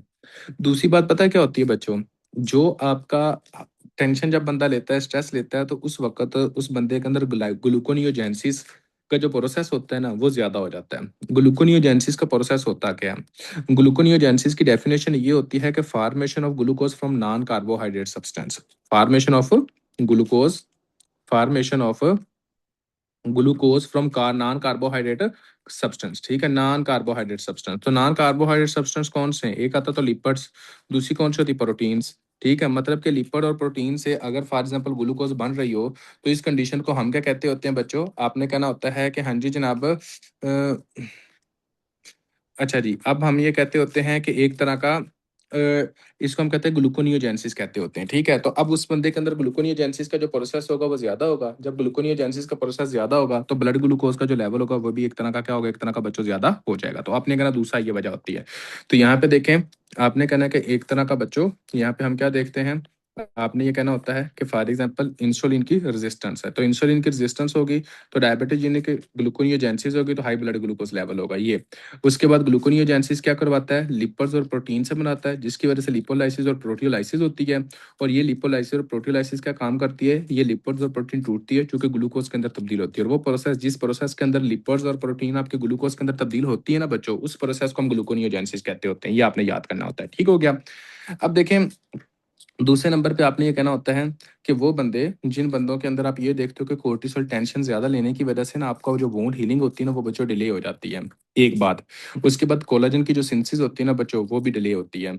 अब देखें, आपकी जो स्किन होती है ना प्रॉपर पे वो आपके कोलाजन बना रहे होते हैं, ठीक है। अब आप खुद सोचो कि अगर फॉर एग्जांपल किसी बंदे की स्किन जो है वहां पे कोलाजन नहीं होंगे तो वहां पर बच्चों पता है क्या होता है? स्ट्राया मार्क या स्ट्रेच मार्क्स होते हैं। आपने देखा होगा कि कोई फीमेल जो प्रेग्नेंट होती है ना, प्रेग्नेंट फीमेल, वहां पे उनको ना स्ट्रेच मार्क्स या स्ट्राया बने हुए होते हैं, ठीक है। आपने ये देखा होगा, नंबर वन। नंबर टू, ये आपने ये देखा होगा कि अगर आप जिम जाए ना बच्चों, तो आप बहुत ज्यादा वजन जब उठाते हो, ठीक हो गया, और आप एक्स्ट्रा मतलब के वजन लगा रहे होते हो तो आपके स्ट्रेच मार्क्स बन जाते हैं। तो वो क्यों बनते हैं? क्योंकि प्रॉपर कोलाजन नहीं होते। तो आपने कहना वहां पे स्ट्राया होना शुरू हो जाते हैं। तो ये बात आपने ये कहना होता है। आपको ये बात का पता होना चाहिए कि जब भी आपकी बॉडी के अंदर एक तरह का कोर्टिसोल का जो लेवल होता है वो ज्यादा होता है तो उसके नतीजे में फिब्रोब्लास्ट की एक्टिविटी कम होती है, कोलाजन आपके कम बनते हैं। कोलाजन की वजह से आपका कम होने की वजह से क्या होता है बच्चों, और फिब्रोब्लास्ट की एक्टिविटी कम होने की वजह से क्या होता है, एक तो वुंड हीलिंग डिले हो जाती है, वुंड हीलिंग डिले हो जाती है, और दूसरे नंबर पे आपने कहना स्ट्रेच मार्क्स या फिर एक तरह का स्ट्राया मार्क्स जो होता है वो एक तरह का बनना शुरू हो जाते हैं। तो फिब्रोब्लास्ट की एक्टिविटी क्या होगी, एक तरह की लो होगी, पुअर वुंड हीलिंग होगी, लो कोलाजन की सिंथेसिस होगी। आगे बच्चों, आपने ये कहना होता है कि जब भी बंदा कोई टेंशन लेता है तो टेंशन लेने की वजह से आपका ओस्टियोब्लास्ट की जो एक्टिविटी होती है वो कम होती है। ओस्टियोब्लास्ट वो होते हैं जो कि आपकी बोन्स को बनाते हैं। अगर ओस्टियोब्लास्ट की एक्टिविटी ही लो हो जाएगी तो क्या आपकी बोन्स बनेगी? नहीं बनेगी, तो बोन लॉस होगी। तो आपने कहना बोन फॉर्मेशन लो, ओस्टियोब्लास्ट एक्टिविटी, बोन लॉस होगी, ठीक हो गया बच्चों। ये आपने याद करना है। उसके बाद जो आपने इंपॉर्टेंट जो पॉइंट्स है वो बच्चों पता है क्या याद करना है? अगर किसी भी बंदे के अंदर आप ये देखते हो कि एक तरह का स्ट्रेस बहुत ज्यादा ले रहा है तो उसकी वजह से क्या होगा, आपने ये कहना होता है कि उसका जो इम्यून सिस्टम होता है ना बच्चों वो ओवरऑल कम हो जाता है, ठीक है। आपने कहना है कि उसके अंदर इन्फ्लामेटरी मेडिएटर सारे के सारे कम होंगे। सिंपल अल्फाज के अंदर आपने ये याद रखना है। तो कैसे याद रखना है? आपने ये कहना है कि फॉर एग्जांपल आपने ये कहना है कि हाँ जी जनाब, कि एक तरह का इसके अंदर क्या होगा कि आपका इम्यून रिस्पॉन्स जो होगा वो कम होगा। इम्यून रिस्पॉन्स कम होगा, ल्यूकोट्रिन्स कम होंगे, प्रोस्टाग्लैंडिन्स कम होंगे, डब्ल्यूबीसी कम एडिशंस होगी, न्यूट्रोफिल्स कम आएंगे, ब्लॉक हिस्टामिन रिलीज हो जाएगा, मास्ट सेल्स कम आएंगे, फिल का लेवल कम, लिम्फोसाइट का लेवल कम, इंटरल्यूकिन 2 की प्रोडक्शन कम, टी सेल्स की मैचुरेशन कम। मतलब कि आपने आसान वर्ड्स के अंदर ये कहना है कि आपका सारे इम्यून सिस्टम जो होगा वो डिप्रेस हो जाएगा। आपके इन्फ्लामेटरी मीडिएटर्स कम होंगे, इंटरल्यूकिन 2 का लेवल कम होगा, हिस्टामिन का लेवल कम होगा। ठीक हो गया। उसके बाद आपने कहना है कि टी सेल्स की मैचुरेशन नहीं होगी। उसके बाद आपने कहना होता है कि आपके एक तरह का अजीनोफिल्स का लेवल कम हो जाएगा, न्यूट्रोफिल का लेवल कम, सब का लेवल जो होगा वो इंजरी वाली जगह पर क्या होगा, एक तरह का बच्चों कम हो जाएगा बच्चों। तो आपने ये याद रखना है। तो यहाँ पे देखो बच्चों, अगर फॉर एग्जाम्पल किसी भी इंसान के अंदर आप ये देखते हो ना कि एक तरह का, पहले तो आपने ये देखा, अभी मैं एक बार इधर से इसको रीड करवा दूं कि ये क्या लिखा हुआ है। ब्लड प्रेशर ज्यादा, सारे का सारा कंसेप्ट आपको समझ आ गया होगा कैसे ब्लड प्रेशर ज्यादा होता है। ओके जी, ये आप हमारा 100% कंसेप्ट क्लियर हो गया। इंसुलिन डायबिटीज कैसे करवाता है, ये भी हमारा 100% कंसेप्ट क्लियर हो गया कैसे करवाता है। उसके बाद फिब्रोब्लास्ट की एक्टिविटी कम होती है, वुंड हीलिंग डिले होती है, कोलाजन की सिंथेसिस डिले होती है, जिसकी वजह से वुंड हीलिंग डिले आता है। और यहाँ पे स्ट्राया मार्क्स भी आपने लिखने जो नहीं लिखा हुआ, ये भी आपका 100% क्लियर हो गया। उसके बाद आपने कहना है कि सारे का सारा इम्यून सिस्टम कम होता है। जब इम्यून सिस्टम कम होता है तो आपकी इंजरी जो होती है वो एक तरह की जल्दी हील नहीं होती है। आपके सारे के सारे इन्फ्लामेटरी मीडिएटर्स हो गए, इंटरल्यूकिन्स हो गए, उसके बाद आपने कहना है इम्यून सिस्टम के जो सेल्स हो गए, लिम्फोसाइट्स हो गए, न्यूट्रोफिल हो गया, जीनोफिल, वो सारे कम हो जाते हैं इसकी वजह से। लो जी, आपने कहना ऑस्टियोब्लास्ट की एक्टिविटी कम होती है। ऑस्टियोब्लास्ट वो होता है जो आपकी बोन्स बनाता है, बोन्स बने नहीं, बोन खोखली होंगी, ये आपने कहना होता है।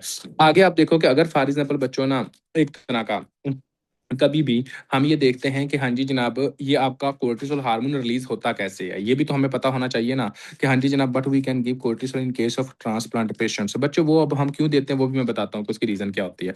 देखिए, सबसे पहले तो हमने ये कहना है कि एक तरह का ना, अब एक बंदे की इसकी इम्यूनिटी लो है ना, जस्ट इमेजिन करें, ठीक है। अब आप ये समझो कि चलो ये मैं कंसेप्ट अभी बता देता हूँ। अगर ये पर्सन ए है और ये पर्सन बी है, ठीक हो गया।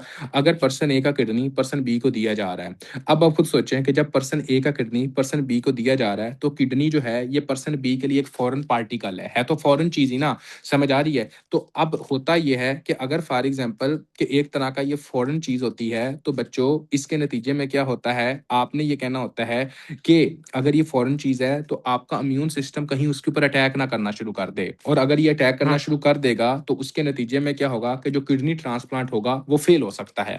तो हम क्या चाहते हैं, हम ये चाहते हैं कि इस कंडीशन नतीजे में इस बंदे का जो इम्यून सिस्टम है वो इसके ऊपर अटैक ना करे, तो हम स्टीरॉइड्स जो हैं वो देना शुरू कर देते हैं, कोर्टिकोस्टीरॉइड्स। जब हम ये कोर्टिकोस्टीरॉइड्स देते हैं, ये जब हम देंगे तो इसके नतीजे में क्या होगा कि ये पर्सन बी के अंदर जब ये पर्सन ए का किडनी दिया जाता है तो अब ये रिजेक्ट नहीं होता। तो आपने कहना है कि ये ट्रांसप्लांट रिजेक्शन से रोकता है अगर आप स्टीरॉइड्स देते हो। एक तो फायदा इसका है ये बच्चों, आई समझ की नहीं आई। नंबर 2 बच्चों, इसका क्या होता है, आपने ये बात अपने जहन के अंदर रखनी है कि अगर ना आप ये देखो कि कोई ऐसा बच्चा है जो आपको लगता है कि उसके लंग्स प्रॉपरली नहीं बन पा रहे। कैसे पता लगता है कि जो बेबी पैदा होने वाला है उसका लंग्स सही तरह नहीं बन पा रहे, उसके लिए बच्चों हम चेक करते हैं एमनियोटिक फ्लूइड। क्या करते हैं, एक तरह का एमनियोटिक फ्लूइड। इस एमनियोटिक फ्लूइड से हम लेसिथिन और सफिंगोमाइलिन की रेशो देखते होते हैं। किसकी, एक तरह का लेसिथिन और सफिंगोमाइलिन की रेशो देखते होते हैं। अगर तो लेसिथिन और सफिंगोमाइलिन की रेशो आपकी 2 से कम है, यानी कि 1.5 से भी इवन के कम है, तो आपने कहना होता है कि इसका मतलब है कि उसके लंग्स मैच्योर नहीं है। ठीक हो गया। जब उसके लंग्स मैच्योर नहीं है तो आपने कहना है कि ये जो बच्चा अगर पैदा होगा तो उस बच्चे को एक लंग्स की डिजीज होगी, उसको हम कहते होते हैं न्यूनेटल रिस्पिरेटरी डिस्ट्रेस सिंड्रोम। ठीक हो गया। अब आपको तब पता चल गया जब ये बच्चा इंट्रायूट्राइन पीरियड के अंदर है। तो इसका जो बेस्ट ट्रीटमेंट होता है वो स्टीरॉइड ही होते हैं, जिसको हम कोर्टिसोल कहते हैं। ये आपने याद करना है। क्यों? क्योंकि ये वजह ये होती है कि ये जो कोर्टिसोल यानी कि जो स्टीरॉइड्स होते हैं ये बेसिकली इस बच्चे के अंदर सरफेक्टेंट की जो प्रोडक्शन होती है उसको ज्यादा करते हैं। और अगर इस बच्चे के अंदर सरफेक्टेंट की जो प्रोडक्शन होगी वो ज्यादा होगी तो जो लंग्स होंगे वो कोलैप्स नहीं हो सकेंगे। ठीक हो गया। अब आपने ये कहना होता है, ठीक हो गया, आई समझ की नहीं है। तो दूसरा आप ये कह सकते हो। तीसरे नंबर पे आप ये भी कह सकते हो कि कोर्टिसोल जब हम ये देते होते हैं या स्टीरॉइड्स जब हम ये देते होते हैं, इसकी वजह से अगर किसी बंदे को इन्फेक्शन है और वहां पे फीवर हो रहा है, ठीक हो गया, हम किसी भी जगह पे स्टीरॉइड्स क्यों देते हैं, हम देखते हैं ना, हम किसी जगह पे जाते हैं वहां पे स्टीरॉइड्स दे देते हैं और बंदा ठीक हो जाता है। स्टीरॉइड्स करते क्या है, देखो मेरी बात को थोड़ा सा गौर करें। अगर एक बंदा है, ठीक है, उस बंदे को फीवर है, फीवर है, फीवर कौन करवाता है, आपको फीवर कैसे पता चलता है कि आपको फीवर है? बच्चों फीवर इस वजह से होता है क्योंकि इंजरी वाली जगह पर आपके इन्फ्लामेटरी मीडिएटर्स जाते हैं। आपका इंटरल्यूकिन जो 1 होता है वो जाता है, आपका PGE2 जो होता है वो जाता है। ये आपके प्रोस्टाग्लैंडिन इंटरल्यूकिन 1 जो होते हैं, ये आपको बताते हैं कि हाँ जी जनाब आपको फीवर हो सकता है। ये आपका इन्फ्लेमेटरी मीडिएटर्स हैं, ये बताते हैं और ये आपके हाइपोथैलेमस के अंदर जाके ये बताएँगे। तो क्या होगा? आपको क्या होगा? एक तरह का फीवर आपका होगा, ठीक हो गया। अब देखें जब फॉर एग्ज़ाम्पल आपने एक तरह का स्टेरॉइड्स दिया, जब आपने स्टेरॉइड्स दिया, फिर क्या हुआ? ये सारे के सारे तो आपके एक तरह की इंजरी वाली जगह पर जाएँगे ही नहीं। जब इंजरी वाली जगह पर जाएँगे ही नहीं, तो वहाँ पे ना इंटरल्यूकिन 1 गया, ना आपका प्रोस्टाग्लैंडिन गए, ना दूसरे इन्फ्लेमेटरी मीडिएटर्स गए। तो क्या ये आपके जो एक तरह का टेम्परेचर रेगुलेटर सिस्टम होता है हाइपोथैलेमस के अंदर उसको बता सकेगा? शाबाश मुझे ये बताइएगा बच्चों। क्या ये उसको बता सकेगा? नहीं बता सकेगा, उसको ये चेंज नहीं कर सकेगा सेट पॉइंट को। जब ये चेंज ही नहीं कर सकेगा तो बंदे का फीवर होगा? उसने कहना मैं बिल्कुल ठीक हो गया हूँ। उसने क्या कहना एक तरह का बिल्कुल मैं ठीक हो गया हूँ। तो इस वजह से आप ये करते होते हो कि स्टेरॉइड देते हो बंदा मिनटों में ठीक। उसकी जो वजह होती है वो ये होती है। बच्चे समझ आई कि नहीं आई? तो आपने ये देखना होता है। उसके बाद ये देखें बच्चों कि आगे क्या होता है, ये बिल्कुल रिलीज कैसे होता है, इसका सारे का सारा सिस्टम क्या होता है। सबसे पहले आपने ये कहना होता है कि आपका जो हाइपोथैलेमस है ना, जैसे ये हाइपोथैलेमस है, तो हाइपोथैलेमस से आपके एक हार्मोन रिलीज होता है, उस हार्मोन का नाम होता है कोर्टिकोट्रोपिक रिलीजिंग हार्मोन, ठीक हो गया।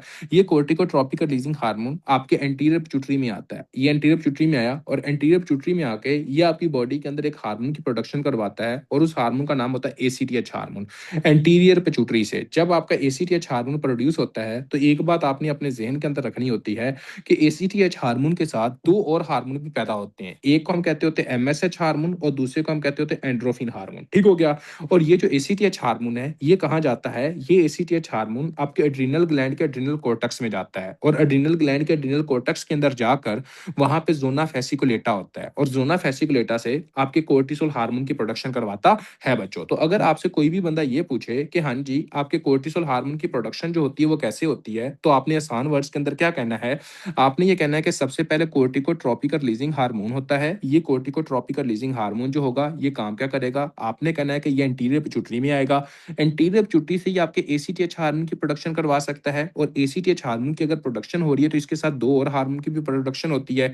एक होता है एमएसएच हार्मोन और दूसरा होता है बीटा एंड्रोफिन, ठीक हो गया। आपने ये कहना होता है। इसके बाद आपने कहना है कि जो एसीटीएच हार्मोन होता है ये आपके एड्रिनल ग्लैंड के पास आता है और एड्रिनल ग्लैंड के पास आके जो एड्रिनल कोर्टेक्स साहब होते हैं उसकी जो जोना फेसिकुलेटा होती है, जोना फेसिकुलेटा होती है उधर से जनाब आपका एक तरह का आपका कोर्टिसोल हार्मोन की प्रोडक्शन करवाता है बच्चों।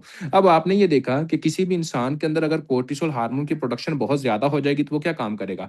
ये बड़ा हुआ कोर्टिसोल हार्मोन आपका क्या काम करेगा? एंटीरियर पिट्यूटरी के अंदर आएगा और उसके बाद जनाब आपके हाइपोथैलेमस के पास आएगा और हाइपोथैलेमस और एंटीरियर पिट्यूटरी के पास आकर यहाँ से कोर्टिकोट्रोपिक रिलीजिंग हार्मोन को इनहिबिट करेगा हाइपोथैलेमस से और आपके एंटीरियर पिट्यूटरी से एसीटीएच जो हार्मोन होगा उसको इनहिबिट कर देगा ताकि आपके एड्रिनल कोर्टेक्स के जोना फेसिकुलेटा से अब आपका कोर्टिसोल हार्मोन की प्रोडक्शन को कम किया जा सके। यहाँ तक कोई सिंगल ऐसा बच्चा जिसको इस कंसेप्ट की नहीं समझ आई वो बंदा पूछ सकता है। शाबाश anyone. Hypothalamus pituitary axis control of cortisol इसकी अगर नहीं समझ आई बच्चों तो आप पूछ सकते हो वरना हम आगे कंटिन्यू करते हैं। अब देखें बच्चे मेरी बात को थोड़ा सा गौर करो शहबाज। सबसे पहले आपने क्या कहना है कि हाइपोथैलेमस से कौन सा हार्मोन रिलीज होता है? कोर्टिकोट्रोपिक रिलीजिंग हार्मोन। ये हुआ। ये कहाँ जाता है? ये जाता है एंटीरियर पिट्यूटरी के अंदर और एंटीरियर पिट्यूटरी से कौन सा हार्मोन रिलीज होता है? मुझे ये बताओ। एंटीरियर पिट्यूटरी से जो हार्मोन रिलीज होता है उसको हम कहते हैं एसीटीएच। जब आपने कहना है एसीटीएच होता है तो इसके साथ दो और हार्मोन रिलीज होते हैं। एक होता है एमएसएच और दूसरा होता है बीटा एंड्रोफिन। एसीटीएच हार्मोन काम क्या करता है? एसीटीएच हार्मोन जो होता है वो आपके एड्रिनल ग्लैंड के पास आता है। एड्रिनल ग्लैंड के कौन सी लेयर में? एड्रिनल कोर्टेक्स में। एड्रिनल कोर्टेक्स की कौन सी लेयर में? जोना फेसिकुलेटा में। यहां से कोर्टिसोल हार्मोन की प्रोडक्शन हो गई। जब आपका कोर्टिसोल हार्मोन अब प्रोड्यूस हो चुका तो फिर क्या होगा? कोर्टिसोल हार्मोन जब ये प्रोड्यूस होगा जो बहुत ज्यादा अमाउंट के अंदर आएगा ना तो ये पता कैसे क्या काम क्या करता है? ये जाता है एंटीरियर पिट्यूटरी में और एंटीरियर पिट्यूटरी में जाके ना एसीटीएच हार्मोन को ब्लॉक कर देता है। अगर ये एसीटीएच हार्मोन ब्लॉक हो जाएगा तो क्या आगे आगे मैसेज जाएगा? नहीं जाएगा। जब आगे मैसेज जाएगा ही नहीं तो क्या आपके एड्रिनल ग्लैंड से अब जोना फेसिकुलेटा से कोर्टिसोल हार्मोन प्रोड्यूस होगा? नहीं होगा। दूसरा ये आपके कोर्टिकोट्रोपिक रिलीजिंग हार्मोन को आपके हाइपोथैलेमस के अंदर ही ब्लॉक कर देता है। जब आपका कोर्टिकोट्रोपिक रिलीजिंग हार्मोन आपके हाइपोथैलेमस के अंदर ही ब्लॉक हो जाएगा तो इसके नतीजे में क्या होगा? आपने ये कहना होता है कि इसके नतीजे में ये होता है कि आपका आगे सिग्नल नहीं जाता, कोर्टिकोट्रोपिक रिलीजिंग हार्मोन कम होता है, एसीटीएच कम होता है और एसीटीएच कम होगा तो एड्रिनल ग्लैंड का जो जोना फेसिकुलेटा होगा वहां पे मैसेज कम जाएगा तो कोर्टिसोल हार्मोन प्रोड्यूस कम होगा। अब इससे ज्यादा इजी वे में अल्लाह ही है हाफिज। ठीक है, ये आपको समझ आनी चाहिए बच्चों। अब हम आते हैं आगे। अगर किसी भी इंसान के अंदर आप फॉर एग्जांपल बहुत ज्यादा लंबे अरसे तक कोर्टिसोल देते रहेंगे तो उसका नुकसान क्या होता है? अब हम इस पॉइंट की तरफ तरफ आते हैं बच्चों। तो देखो यार, आपने ये बात अपने ज़हन के अंदर रखनी है कि अगर कोई भी पर्सन, जिस पर्सन के अंदर आप कोर्टिसोल जो है वो हाई अमाउंट के अंदर देते रहोगे, तो एक बात तो आपको पता है कि कोर्टिसोल देने की वजह से जो ब्लड प्रेशर होता है वो ज़्यादा होता है। ऐसे ही है ना? आपने कहना ब्लड प्रेशर हो जाएगा। नंबर 2, आपको पता है कि हाँ जी जनाब, अगर आप कोर्टिसोल ज़्यादा दोगे तो इसकी वजह से क्या होता है कि आपके एक तरह का हाइपरग्लाइसीमिया होता है, ब्लड ग्लूकोज़ का लेवल भी बढ़ जाता है। ये तो आप सबको पता है, ब्लड ग्लूकोज़ का लेवल आपका एक तरह का बढ़ जाता है। तीसरे नंबर पे आपको पता है कि जब आप हाई कोर्टिसोल दोगे तो ओस्टियोब्लास्ट की जो एक्टिविटी होती है वो कम हो जाती है। जब ओस्टियोब्लास्ट की एक्टिविटी कम होती है तो बोन्स बनती नहीं है, जिसकी वजह से आपकी बोन्स खोखली होती है और ओस्टियोपोरोसिस होता है। तो आपने कहना ओस्टियोपोरोसिस होना शुरू हो जाता है बच्चों। चौथे नंबर पे आपने कहना होता है कि देखें, जब फॉर एग्जांपल अगर किसी भी बंदे के अंदर ओस्टियोपोरोसिस का मतलब कि एक तरह का फॉर एग्जांपल कोर्टिसोल का लेवल बढ़ता है, तो कोर्टिसोल क्या काम करता था? आपकी लिपोलाइसिस और प्रोटियोलाइसिस करता था। और जब प्रोटियोलाइसिस करता है तो बंदे के जो मसल्स होते हैं वो आपके वीक होना शुरू हो जाते हैं। और आपने कहना है कि हम क्या देखते हैं एक तरह का, आपने कहना मसल वास्टिंग देखते होते हैं, यानी कि आपने कहना है कि मसल्स जो होते हैं वो आपके एक तरह के कम होते हैं, मसल्स वास्टिंग देखते हैं। अब नंबर 5 जो मोस्ट इंपॉर्टेंट पॉइंट है वो क्या है? जो आपका मोस्ट इंपॉर्टेंट पॉइंट होता है वो ये होता है कि जब भी आप किसी भी बंदे की बॉडी के अंदर आप ये देखो कि उसके अंदर आपका एक तरह का कोर्टिसोल हार्मोन का लेवल ज्यादा है, तो कोर्टिसोल हार्मोन क्या होता है कि एक तरह का बच्चों आपने ये कहना होता है कि उसके नतीजे में क्या होगा कि ये कोर्टिसोल हार्मोन आपकी इम्यूनिटी को कम करता है। ठीक है? अब जिस बंदे की इम्यूनिटी कम होती है, ठीक है बच्चों, जिस बंदे की इम्यूनिटी कम होती है, उसके अंदर आपकी कैंडिडा इन्फेक्शन होने के चांसेस बहुत ज्यादा होते हैं। कौन सी एक तरह के कैंडिडा इन्फेक्शन होने के चांसेस होते हैं, यानी कि फंगल इन्फेक्शन होने के चांसेस ज्यादा होते हैं। जब भी फंगल इन्फेक्शन होती है तो दो पर्टिकुलर साइट होती है जहां पे फंगस जो होती है वो आपका अटैक करती है। एक होती है ओरल कैविटी, जहां पे आपने कहना है। दूसरा क्या होता है? आपने कहना फीमेल के अंदर होती है वेजाइना, जिसकी वजह से हम कहते हैं वेजाइनल कैंडिडियासिस हो सकती है। ठीक हो गया? वेजाइनल कैंडिडियासिस हो सकती है। दूसरा ओरल कैंडिडियासिस हो सकती है। ये बात आपने अपने जहन के अंदर रखनी है। तीसरे नंबर पे आपने ये कहना है कि देखिए मेरी बात पे गौर कीजिएगा। हो सकता है कि मेरी बॉडी के अंदर, आप लोगों की बॉडी के अंदर, जितनी भी दुनिया है उनमें से बहुत ज्यादा कोई परसेंटेज की बॉडी के अंदर जो टीबी का पैथोजन है वो एक्सपोज हुआ। जैसा कि फॉर एग्जाम्पल हम डॉक्टर हजरात हैं, हम हॉस्पिटल में काम करते हैं, तो वहां पर आप सबको पता है कि एक हॉस्पिटल के अंदर टीबी के पेशेंट्स पाए जाते हैं। ठीक है? तो जब टीबी के पेशेंट्स पाए जाते हैं तो वो कफ करते हैं, ऐसे ही ना, टीबी का जो पेशेंट होगा वो कफ करेगा। तो आप भी वहां पे खड़े हुए हैं, तो जब वहां पे आपका कफ किया, आप भी वहां पे खड़े हैं, तो वो रिस्पिरेटरी जो ट्रैक है वहां से वो कफ, जो टीबी का पैथोजन, वो आपके रिस्पिरेटरी ट्रैक के जरिए आपके लंग्स के अंदर जा सकता है कि नहीं जा सकता? बिल्कुल जा सकता है। लेकिन आपको सिम्टम्स क्यों अपीयर नहीं होते? उसको क्यों हुए हुए हैं? आपको सिम्टम्स इस वजह से अपीयर नहीं होते क्योंकि आपकी इम्यूनिटी बहुत स्ट्रांग होती है, आपका इम्यून सिस्टम स्ट्रांग होता है, आपका इम्यून सिस्टम अच्छे वाला डेवलप होता है। इस वजह से आपका वो टीबी का जो पैथोजन होता है वो आपकी बॉडी के ऊपर अटैक नहीं करता, बल्कि वो आपकी बॉडी के अंदर एक लंबे पीरियड के लिए वो एक फेज के अंदर जाता है जिसको हम कहते हैं डोरमेंट फेज, जिसको हम कहते हैं लेटेंट फेज, जिसमें हम कहते हैं वो सोया हुआ है। ठीक हो गया? अब वो देखता है कि जिस वक्त इस बंदे की इम्यूनिटी कम होगी, जैसा कि फॉर एग्जाम्पल जब हम ओल्ड एज में जाते हैं तो हमारा खाना उतना नहीं होता, हमारी इम्यूनिटी उतनी नहीं होती। तो ओल्ड एज में क्या होता है कि जब हमारा खाना प्रॉपर नहीं होगा, हमारी इम्यूनिटी उतनी ज्यादा नहीं होगी, तो वो टीबी का पैथोजन क्या होगा? वो एक्टिव हो जाएगा। और जब ये टीबी का पैथोजन एक्टिव होगा तो फिर क्या होगा? आपको टीबी होगी, जिसको हम कहते हैं रीएक्टिवेशन ऑफ टीबी। अब इस बात को कुछ ये समझिए कि अगर फॉर एग्जाम्पल आप ये देखें कि अगर किसी बंदे का प्रॉपरली बहुत लंबे अरसे तक कोर्टिसोल दे रहे हो, तो कोर्टिसोल देने की वजह से क्या होगा? उसकी इम्यूनिटी कम हो जाएगी। और जब उसकी इम्यूनिटी कम हो जाएगी तो जो उसके लॉन्ग एज के अंदर, ओल्ड एज के अंदर उसके साथ होना था, अब वो उसके इवन के अभी हो सकता है, क्योंकि उसकी इम्यूनिटी कम है। जब उसकी इम्यूनिटी कम है तो अब उसका टीबी का जो पैथोजन है वो रीएक्टिवेट होगा, और अगर उसका टीबी का पैथोजन रीएक्टिवेट होगा तो उसको टीबी की डिजीज हो सकती है कि नहीं हो सकती? शाबाश, मुझे ये बताइएगा बच्चों। तो आपने ये कहना होता है कि जब आप कोर्टिसोल बहुत ज्यादा लंबे अरसे तक यूज करोगे तो उसकी वजह से रीएक्टिवेशन ऑफ टीबी हो सकती है, ओरल कैंडिडियासिस, वेजाइनल कैंडिडियासिस हो सकती है, पूर वोंड हीलिंग हो सकती है, मसल वास्टिंग होती है, ऑस्टियोपोरोसिस, हाइपरग्लाइसीमिया, हाइपरटेंशन होती है, आपने कहना स्ट्राया स्ट्रेच मार्क्स भी होते हैं। ठीक हो गया? ये आपको पता होना चाहिए। उसके बाद इसके अंदर जो है वो आपने कहना मस्कुलर एक तरह की चेंजेस भी देखते होते हैं। ठीक हो गया बच्चों? क्या देख तरह का मस्कुलर चेंज, सॉरी मेस्चुरेशनल, मेंस्ट्रुएशन जो होती है वो भी चेंजेस देखते होते हैं। वो तो ऑटोमेटिकली स्लो होगी, वो तो ऑटोमेटिकली स्लो होगी। ठीक है? अब देखो बच्चों, यहाँ पे यही बताया गया है कि अगर for example corticotropic releasing hormone from hypothalamus stimulate ACTH from pituitary, ACTH stimulate cortisol frequents from the adrenal cortex. Cortisol क्या काम करेगा? Negative feedback on hypothalamus and pituitary, chronic stress prolong cortisol secretion. अगर for example एक बंदा chronic stress में ले रहा है तो कोर्टिसोल उसमें लंबे अरसे तक रिलीज होती रहती है। ठीक है? ये आपने याद करना होता है। एक्सेस कोर्टिसोल क्या काम करेगा? कोर्टिकोट्रोपिक रिलीजिंग हार्मोन को कम और एसीटीएच को कम कर देगा बच्चों। ठीक हो गया बच्चों? ये आपने याद करना है। तो यहाँ पे देखें बच्चों, cortisol has a diurnal rhythm, high in morning, low at night. अब इसमें एक और बड़ी इंपॉर्टेंट बात है, आप ये देखते हो कि ज्यादातर जो हार्ट अटैक के पेशेंट्स होते हैं वो अर्ली मॉर्निंग में आ जाते हैं। बहुत ज्यादा ऐसे पेशेंट्स होते हैं कि जब आप जाने लगते हो, जो बंदे हाउस जॉब कर रहे होते हैं ना, हाउस ऑफिसर्स जो होते हैं, तो वो देखते हैं कि यार 6 बजे उनकी जनाब एक तरह की मॉर्निंग ईयर खत्म होती है और वो कहते हैं यार मैं घर को जाता हूँ। ठीक है? और वो वापस जाने लगते हैं घर को, और उसी वक़्त कोई ना कोई ऐसा पेशेंट आता है जिसको हार्ट अटैक हुआ हो। या फिर वो घर वाले कहते हैं रात को तो अच्छा भला सोया था, सुबह जनाब उससे उठा नहीं गया, उसको हार्ट अटैक हुआ, उसकी डेथ हो गई। ठीक है? आपने कहना है क्योंकि सुबह के टाइम क्या होता है, कोर्टिसोल हार्मोन उसका ज़्यादा होता है, और जब कोर्टिसोल हार्मोन उसका ज़्यादा होता है तो कहता है ब्लड प्रेशर ज़्यादा होगा, और जब ब्लड प्रेशर ज़्यादा होता है, ब्लड प्रेशर आपका एक रिस्क फैक्टर होता है कि आपको एमआई करवाता है। ठीक है? ये आपने याद करना है। उसके बाद आपने क्या कहना है एक तरह का बच्चों, अगर आपका क्रोनिक स्ट्रेस होगा तो आपने कहना कोर्टिसोल हार्मोन आपका ज़्यादा ही रिलीज़ होगा, जिसकी वजह से आपका हाइपोथैलेमस पिट्यूटरी एक्सिस जो होगा वो डिसरप्ट हो जाएगा। लो कोर्टिसोल की वजह से जो डिजीज होती है उसको हम क्या कहते हैं, एड्रीनल एडिशन डिजीज। परेशान नहीं होना, अभी भी ना याद करो, बाद में कर लेंगे। हाई कोर्टिसोल की वजह से जो डिजीज होती है उसको हम कहते हैं कुशिंग डिजीज, या कुशिंग सिंड्रोम कहते होते हैं। ठीक है बच्चों? उसके बाद आपको पता होना चाहिए कि फॉर एग्जांपल अगर एक आपके पास, मतलब ये फिजियोलॉजी यहाँ तक की थी, यहाँ तक की मेन फिजियोलॉजी थी जो हमने की है। बाकी आपकी लैब फाइंडिंग्स देखते हैं कि अगर किसी के अंदर कोर्टिसोल ज्यादा होगा तो आप उसको क्या कहते हैं, कुशिंग सिंड्रोम कहते होते हैं, और अगर किसी के अंदर कोर्टिसोल कम होगा तो उसको हम कहते हैं एक तरह का एडिसन डिजीज कहते होते हैं। ठीक हो गया? बाकी इसके लिए हम टेस्ट भी करते हैं, डेक्सामेथासोन सप्रेशन टेस्ट या एसीटीएच लेवल को चेक करने के लिए टेस्ट। इसकी अभी हमने टेंशन नहीं लेनी, इसको अभी आप ना भी करो तो प्रॉब्लम नहीं है, क्योंकि अभी हम कुशिंग सिंड्रोम के अंदर जाकर इसको डिस्कस करेंगे। ठीक हो गया बच्चों? बाकी आपको ऑलरेडी पता है कि इसको अगर किसी बंदे के अंदर कोर्टिसोल बहुत ज्यादा होगा तो उसकी वजह से हाइपरटेंशन हो सकती है, डायबिटीज मेलाइटिस हो सकती है, ओस्टियोपोरोसिस मसल वीकनेस हो सकती है, पेप्टिक अल्सर की डिजीज हो सकती है। उसके बाद आपने कहना इन्फेक्शन के रिस्क ज्यादा होंगे क्योंकि इम्यून सिस्टम डिप्रेस होगा। उसके बाद आपने कहना डिप्रेशन, साइकोसिस, और स्किन के अंदर आपने कहना है ब्रूजिंग, और उसके बाद स्ट्राया हो सकती है। ये सारा हमने डिस्कस कर लिया बच्चों। कोर्टिसोल स्ट्रेस हार्मोन है, बिग फास्ट आपने कहना इसको याद करने का निमोनिक्स है। कोर्टिकोट्रोपिक रिलीजिंग हार्मोन सबसे पहले रिलीज होगा जो एसीटीएच को मैसेज देगा, और एसीटीएच को होगा वो एड्रीनल ग्लैंड के कोर्टेक्स से आपका कोर्टिसोल को पैदा करेगा।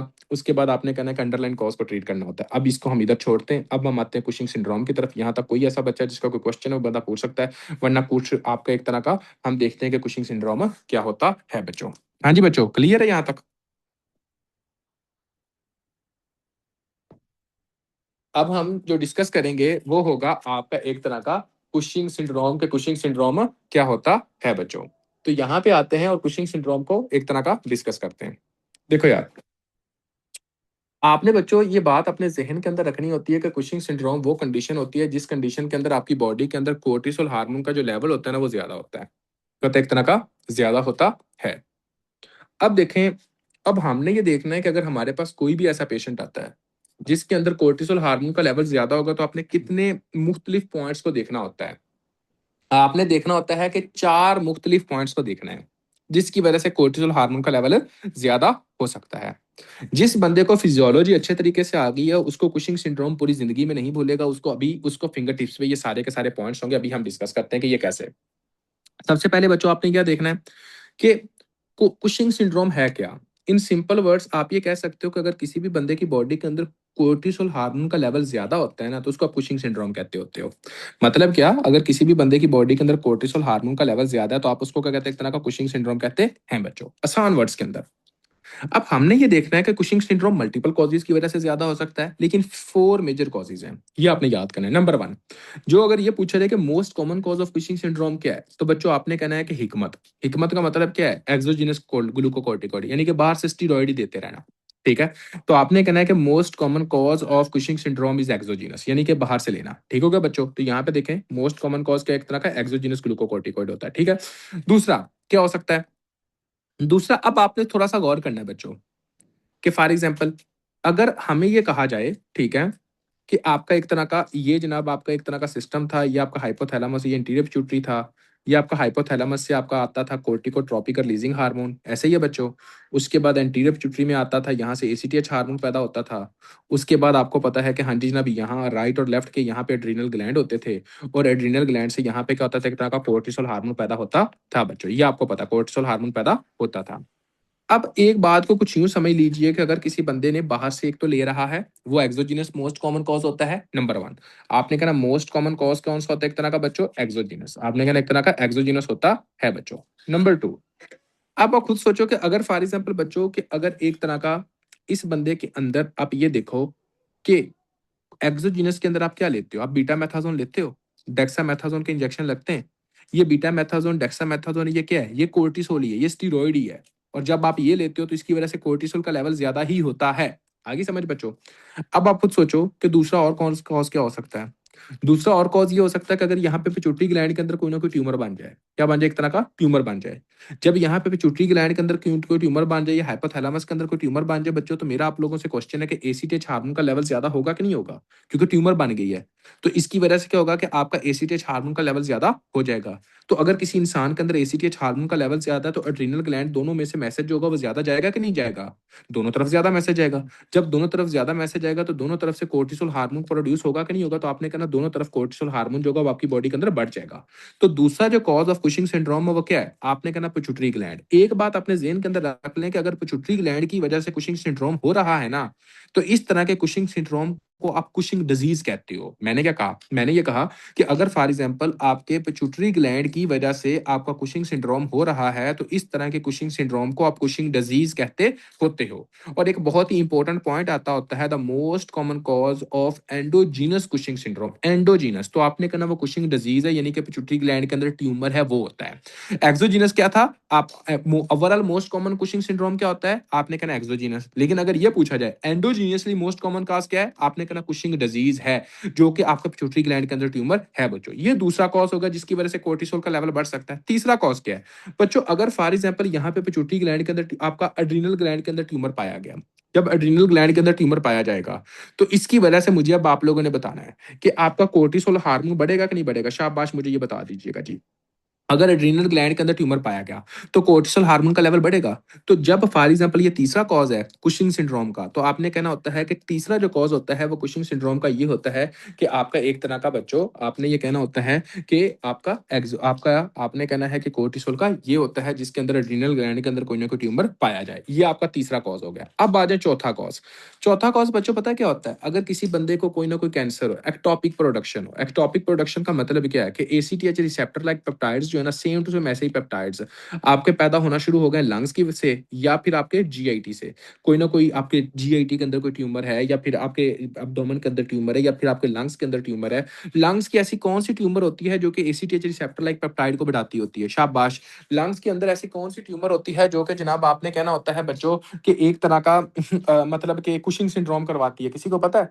आपने वेरी गुड सोनिया बच्चे, आपने कहना small cell lung carcinoma. Small cell lung carcinoma आपकी बॉडी के अंदर एसआईएडीएच भी करवाती होती है। और स्क्वेमस सेल कार्सिनोमा आपकी बॉडी के अंदर हाइपर पैराथायराइडिज्म करवाती होती है, यानी कि पीटीएचआर रिसेप्टर पेप्टाइड के लेवल को ज्यादा करती होती है। ठीक है, तो आपने कहना है अगर कभी भी आप लोगों से ये पूछा जाए कि एक बंदा जो है ना जिसको कुशिंग सिंड्रोम है या एक तरह का कुशिंग सिंड्रोम है, और आपसे ये कहा जाए कि यार मुझे ये बताओ कि कॉजेज क्या क्या हो सकते हैं, पहले नंबर पे आपने कहना कि भाईजान उसकी डेफिनेशन क्या है। आपने कहना है कि उसकी डेफिनेशन वो होती है कि अगर किसी भी इंसान के अंदर कोर्टिसोल का लेवल बढ़ा होगा ना तो उसको हम कुशिंग सिंड्रोम कहते होते हैं। ओके जी, हमें पता लग गया कि कोर्टिसोल का लेवल बढ़ने को आप कुशिंग सिंड्रोम कहते हो। ठीक है, इसको आप कहते हैं एक तरह का कुशिंग सिंड्रोम कहते होते हो। फिर आपने कहना है कि देखें जी इसका लेवल जो बढ़ा जिसको हम कुशिंग सिंड्रोम कहते होते हैं, आगे हम ये डिवाइड करते होते हैं कि कुशिंग सिंड्रोम कितनी वजह से हो सकता है। आपने कहना है कि 4 मेजर वजह होती है।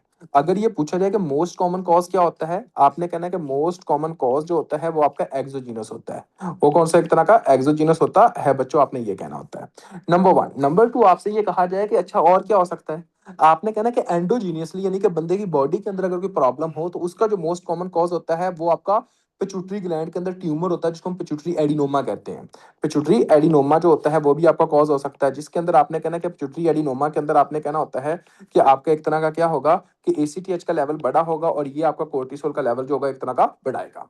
नंबर थ्री, आपसे पूछेगा कि कोई और है, आपने कहना बिल्कुल है। आपने कहना कि अगर एड्रीनल ग्लैंड के अंदर ही ट्यूमर बन जाए जहां से कोर्टिसोल पैदा हो रहा है तो वहां से कोर्टिसोल हार्मोन की जो प्रोडक्शन होगी वो क्या होगी, एक तरह की ज्यादा होना शुरू हो जाएगी। तो यहाँ पे लगाएं, आपने कहना एड्रीनल ग्लैंड ट्यूमर, आपने कहना एड्रीनल ग्लैंड के अंदर कोई ना कोई ट्यूमर आ गया तो ये हो सकता है। नंबर फोर, अगर आपसे कहा जाए भाई जान इसके अलावा क्या प्रॉब्लम है, तो आपने कहना है कि इसके अलावा एक और प्रॉब्लम होती है जिसकी वजह से आपका कुशिंग सिंड्रोम हो सकता है। और वो वाला जो प्रॉब्लम है जिसकी वजह से कुशिंग सिंड्रोम होता है उसको हम कहते हैं एक्टोपिक प्रोडक्शन, मतलब कि किसी और जगह पे कोई ना कोई प्रॉब्लम हो गई है। ठीक हो गया, जिसको हम पैरानीप्लास्टिक सिंड्रोम भी कहते होते हैं। ये चार मेन वजह है। अगर यहाँ तक किसी भी बंदे को नहीं समझ आई इन चारों वजूहात की, वो बंदा मुझसे क्वेश्चन कर सकता है, वरना हम आगे कंटिन्यू करते हैं और आगे इनको देखते हैं कि आगे क्या क्या पॉइंट है। तो देखो बच्चों, आपने कहना होता है कि for example cortisol due to exogenous आपका मोस्ट कॉमन कॉज ये होता है पिट्यूटरी एडिनोमा, जिसको कुशिंग डिजीज कहते हैं। इसके अंदर एसीटीएच का लेवल ज्यादा होता है। ये आपका एंडोजीनस मोस्ट कॉमन कॉज होता है। एड्रीनल ग्लैंड एडिनोमा हाइपरप्लेजिया, जिसके अंदर कोर्टिसोल का लेवल ज्यादा होता है। Ectopic ACTH receptor like peptide, जिसके अंदर small cell lung carcinoma, bronchial carcinoid हो सकता है। ये आपने याद करना है। ठीक हो गया बच्चों। अब देखें, अगर फॉर एग्जाम्पल आपके पास कोई भी ऐसा पेशेंट आता है जिस पेशेंट के अंदर आपने ये देखा कि फॉर एग्जाम्पल कुशिंग सिंड्रोम है, तो कुशिंग सिंड्रोम आपको ये तो पता लगा कि ये 4 वजूहात पे होता है। अब आगे इसको हम और भी बड़ा इजी करेंगे, आपने परेशान नहीं होना। लेकिन अभी हम जो डिस्कस करने लगे हैं वो ये देखने लगे हैं कि एसीटीएच का अगर कोई भी पेशेंट आपका कुशिंग सिंड्रोम का आपके पास आता है तो उसके अंदर आप क्या देखते हो बच्चों, मुझे ये बताइएगा। जब भी आप एक तरह का आपने ये देखना होता है कि कुशिंग सिंड्रोम का कोई ना कोई बंदा है। इनमें से आपने ये देखना है कि दो आप बड़े ही इंपॉर्टेंट पॉइंट्स होते हैं जिसको आप रूल आउट करते होते हो। एक तो आपका एसीटेज डिपेंडेंट हो सकता है, दूसरा आपका एसीटेज इंडिपेंडेंट हो सकता है। इन दोनों पॉइंट्स को देखने के लिए हम बाद में आएंगे। पहले हम आते हैं आपके सिम्टम्स कौन कौन से होते हैं। मैंने ऑलरेडी आपको सारा पढ़ाया हुआ है, ये आपको खुद आना चाहिए। पहले नंबर पे देखें कि अगर फॉर एग्जांपल आप ये देखो बच्चों कि जिस बंदे के अंदर कुशिंग सिंड्रोम होता है उस बंदे के अंदर कोर्टिसोल हार्मोन ज्यादा होता है। और जिस बंदे के अंदर कोर्टिसोल हार्मोन ज्यादा होता है उस बंदे के अंदर आप ये देखते हो कि प्रोटियोलाइसिस होती है, लिपोलाइसिस होती है, ग्लूकोनियोजेनेसिस ज्यादा होती है। ठीक है। प्रोटियोलाइसिस और लिपोलाइसिस होगी तो उसके जो पेरिफेरल जो साइड्स होंगी यानी कि टांगे और जो बाजू होंगे वो पतले होते जाएंगे। उसके ट्रंकल ओबेसिटी होगी, मतलब जो पेट होगा उसके अंदर बहुत ज्यादा मोटा हो जाएगा। और फेस जो होगा वो भारी हो जाएगा, जिसको कहते हैं बफालो हम्प या मून लाइक फेस कहते होते हो। ठीक है। जैसे कि हम किसी भैंस को देखते हैं तो उसकी गर्दन के ऊपर एक तरह का हम्प बना हुआ होता है ना। इन पेशेंट्स के अंदर भी ऐसा होता है कि पीछे ना हम्प होता है, जैसा कि आपने कहना कि आपकी भैंस की तरह का हम्प हो, इस वजह से आप उसको कहते हैं कि बफालो हम्प। एक फैट पैड देखते होते हो, समझ आ रही। गूगल पे जब आप लिखोगे ना कि फैट पैड या बफालो हम्प, वहां पे आपको पिक्चर मिल जाएगी। तो इन लोगों के अंदर भी आप ये देखते हो। तो पहले नंबर पे आपने कहा राउंड फेस या मून फेस देखते हो, बफालो हम्प देखते होते हो, ट्रंकल ओबेसिटी देखते हो। पेट के अंदर आपने ये कहना होता है थीम आर्म्स और लेग्स देखते हैं मसल वास्टिंग की वजह से। उसके बाद आपने क्या कहना होता है बच्चों, आपने कहना होता है कि इसके अंदर स्ट्राया या स्ट्रेच मार्क्स होते हैं। स्ट्राया या स्ट्रेच मार्क्स का मतलब क्या होता है बच्चों, आपने कहना है स्ट्राया या स्ट्रेच मार्क्स वो कंडीशन होती है कि फॉर एग्जांपल अब देखें कि किसी भी बंदे के अंदर आप स्ट्राया देखोगे, क्यों देखोगे, आपने कहना है कि किसी भी इंसान के अंदर आप स्ट्राया इस वजह से देखते होते हो क्योंकि वहां पर एक तरह का आपके कोलाजन कम होते हैं। तो जब वहां पे आपके कोलाजन कम होंगे, वहां पे स्ट्रेच मार्क्स आपके कम होंगे। ठीक हो गया। तो इसके नतीजे में क्या होगा, आपने कहना होता है वहां पर आपके ब्रूजेस होना शुरू हो जाएंगे। ठीक है, पुअर वुंड हीलिंग होगी, ठीक है, इजी ब्रूजिंग होगी। उसकी वजह से आपने क्या कहना, क्या होगा, हाइपरटेंशन होगी। आपने कहना है हाइपरग्लाइसीमिया, आपको ऑलरेडी पता है। Osteoporosis, mood change, anxiety, skin changes, आपको पता, थिनिंग, और उसके बाद हिरोसिटिज्म आना शुरू हो जाता है बच्चों। बात करने का मतलब पता है क्या, मोर देन 90% जो एग्जामिनर क्वेश्चन पूछता होता है बच्चों, पता कैसे पूछता है, वो ये पूछता है कि आपके पास एक फीमेल आती है, उस फीमेल के अंदर आप देखते हो कि हाइपरटेंशन है, हाइपरग्लाइसीमिया है, बफालो हम्प है। ठीक हो गया। ठीक हो गया बच्चों। उसके बाद वो ये कहता होता है कि ब्रूजिस हैं, ठीक है, ब्लड प्रेशर उसका ज्यादा है। और उसके बाद वो कहता है कि इस बंदी के अंदर मेंस्ट्रुअल इरेगुलरिटी है और हिरोसिटिज्म है। तो ये क्या है, आपने कहना होता है कि ये आपका कुशिंग सिंड्रोम है। अब देखें, इस कुशिंग सिंड्रोम को ना बहुत ज्यादा जो रूल आउट किया जाता है ना, एक तरह का, कई बंदे इसको पीसीएस समझ के ना गलत आंसर लगा देते हैं, लेकिन आपने पीसीएस नहीं लगाना ये। ठीक हो गया। आप देखें कि पीसीएस के अंदर आपने कहना कि कोई बफालो हम्प नहीं होता, कोई ट्रंकल ओबेसिटी नहीं होती, कोई थिन आर्म्स नहीं होते, कोई ब्रूजेस नहीं होते, कोई स्ट्रेच मार्क्स नहीं होते। और पीसीएस के अंदर किसी तरह का आपने ये देखना है कि हाइपरटेंशन हम इतना नहीं देखते। हाँ, डायबिटीज आप देख सकते हो, हिरोसिटिज्म देख सकते हो, मेंस्ट्रुअल इरेगुलरिटी देख सकते हो। ये 3 फीचर उधर भी होते हैं, 3 फीचर इधर भी होते हैं। तो इस वजह से बच्चे कंफ्यूज होते हैं, वो कहते हैं यार लग रहा है ये फीमेल है, जिसके अंदर वो ये कह रहे हैं कि ओबीस है। ओबीस तो वो भी होती है फीमेल जो कि पीसीएस वाली है। फिर वो कहते हैं हाँ यार देखो कि इसके अंदर डायबिटीज उधर भी होती है, इधर भी डायबिटीज है। फिर वो कहते हैं कि यार देखो कि मेंस्ट्रुअल इरेगुलरिटी उधर भी है, इधर भी है, हिरोसिटिज्म उधर भी है, इधर भी है, एक्नी उधर भी है, उधर भी है। ठीक हो गया। आपने कहना कि फैट जो होती है वो मेनली इस एरिया के ऊपर आपकी एक तरह की एक आप ये कह सकते हो इस एरिया के ऊपर, ट्रंकल वाली एरिया के ऊपर आपकी डिपॉजिट होना शुरू हो जाती है। ठीक हो गया, ये आपने देखना होता है। अब देखें, आपने कहना है उसके बाद बच्चों आपको ये पता होना चाहिए कि आपने कहना है कि उसके अंदर हाइपरटेंशन और ये सारी की चीज़ें नहीं होती। 2-3 चीज़ें उसके अंदर मेनली आपने ये चीज़ें आपने डिफरेंशिएट करना होता है, ठीक हो गया? तो उसको गलती से क्लिक मत कीजिएगा, दोनों के अंदर फ़र्क आना चाहिए आप लोगों को। अब देखिए बच्चों, अब आ गया कि यहाँ पर डायग्नोज़ कैसे करना है। आपको पता चल गया पेशेंट्स के सिम्पटम्स क्या हैं? डायग्नोज़ करने का एक बेहतरीन तरीका जो होता है वो क्या होता है? पहले नंबर पे अभी हम ये बुक पे जो लिखा हुआ है ना, जो हमारे नोट्स पे लिखा है, हम सबसे पहले ना इसको देखते हैं, ठीक हो गया? वो क्या है? देखिए बच्चों, यहाँ पे ये लिखा है 3 तरह से आप डायग्नोज़ कर सकते हो। अगर कभी भी ये पूछा जाए ना कि सबसे गोल्ड स्टैंडर्ड जो डायग्नोज़ है वो क्या है? तो आपने कहना है कि सबसे जो गोल्ड स्टैंडर्ड जो डायग्नोज़ होता है ना, वो आपका ये होता है कि एक तरह का 24 hour urinary free cortisol level. कौन-सा होता है एक तरह का? 24 hour urinary free cortisol level, सबसे पहले आपने ये कहना है। अगर इससे ना हो तो और क्या कर सकते हैं? लेट नाइट सलिवरी सलाइवा के अंदर जो कोर्टिसोल का जो लेवल चेक करते हैं वो भी हो सकता है। तीसरे नंबर पे क्या होता है? 1 मिलीग्राम ओवरनाइट डेक्सामेथासोन टेस्ट, आपने ये कहना होता है, ठीक हो गया? आपने कहना है। अब देखें कि फॉर एग्जांपल ये 3 टेस्ट आप कर सकते हो। बात करने का मतलब क्या बच्चों? आपके पास एक पेशेंट आया, आपको लगा कि यार इसको कुशिंग सिंड्रोम हो सकता है, ठीक है? जब आपको लगा कि इसको कुशिंग सिंड्रोम हो सकता है, तो पहला जो काम करना है वो क्या काम करना है? पहला काम ये करना है कि 24 आवर यूरिनरी फ्री कोर्टिसोल का लेवल चेक कर लो, यानी कि उसके यूरिन के अंदर कोर्टिसोल कितना है। अगर ज्यादा है तो आपका डायग्नोस परफेक्ट है। आगे समझ एक बात। अगर ये नहीं किया तो फिर क्या करना है? मिडनाइट सलाइवा जो होता है वहां पे कोर्टिसोल चेक कर लो। अगर वो नहीं किया तो क्या काम करना है? तीसरे नंबर पे आपने ये काम करना होता है बच्चों, जिसको हम कहते होते हैं 1 मिलीग्राम डेक्सामेथासोन सप्रेशन टेस्ट। मेरी बात को थोड़ा सा गौर कीजिएगा जी।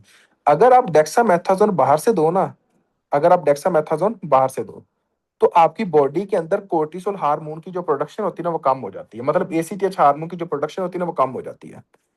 आई समझ की नहीं आई? अगर आपने डेक्सामेथासोन दिया और उसके नतीजे में क्या होता है कि आपकी बॉडी के अंदर क्या होता है कि एसीटीएच हार्मोन की प्रोडक्शन क्या होती है, एक तरह की कम हो जाती है बच्चों, और कोर्टिसोल हार्मोन की प्रोडक्शन क्या होती है, एक तरह की कम हो जाती है। अब आप खुद सोचो, क्योंकि बाहर से दे रहे हो ना, कोई भी चीज आप बाहर से दे रहे हो तो अंदर से प्रोडक्शन उसकी कम हो जाती है।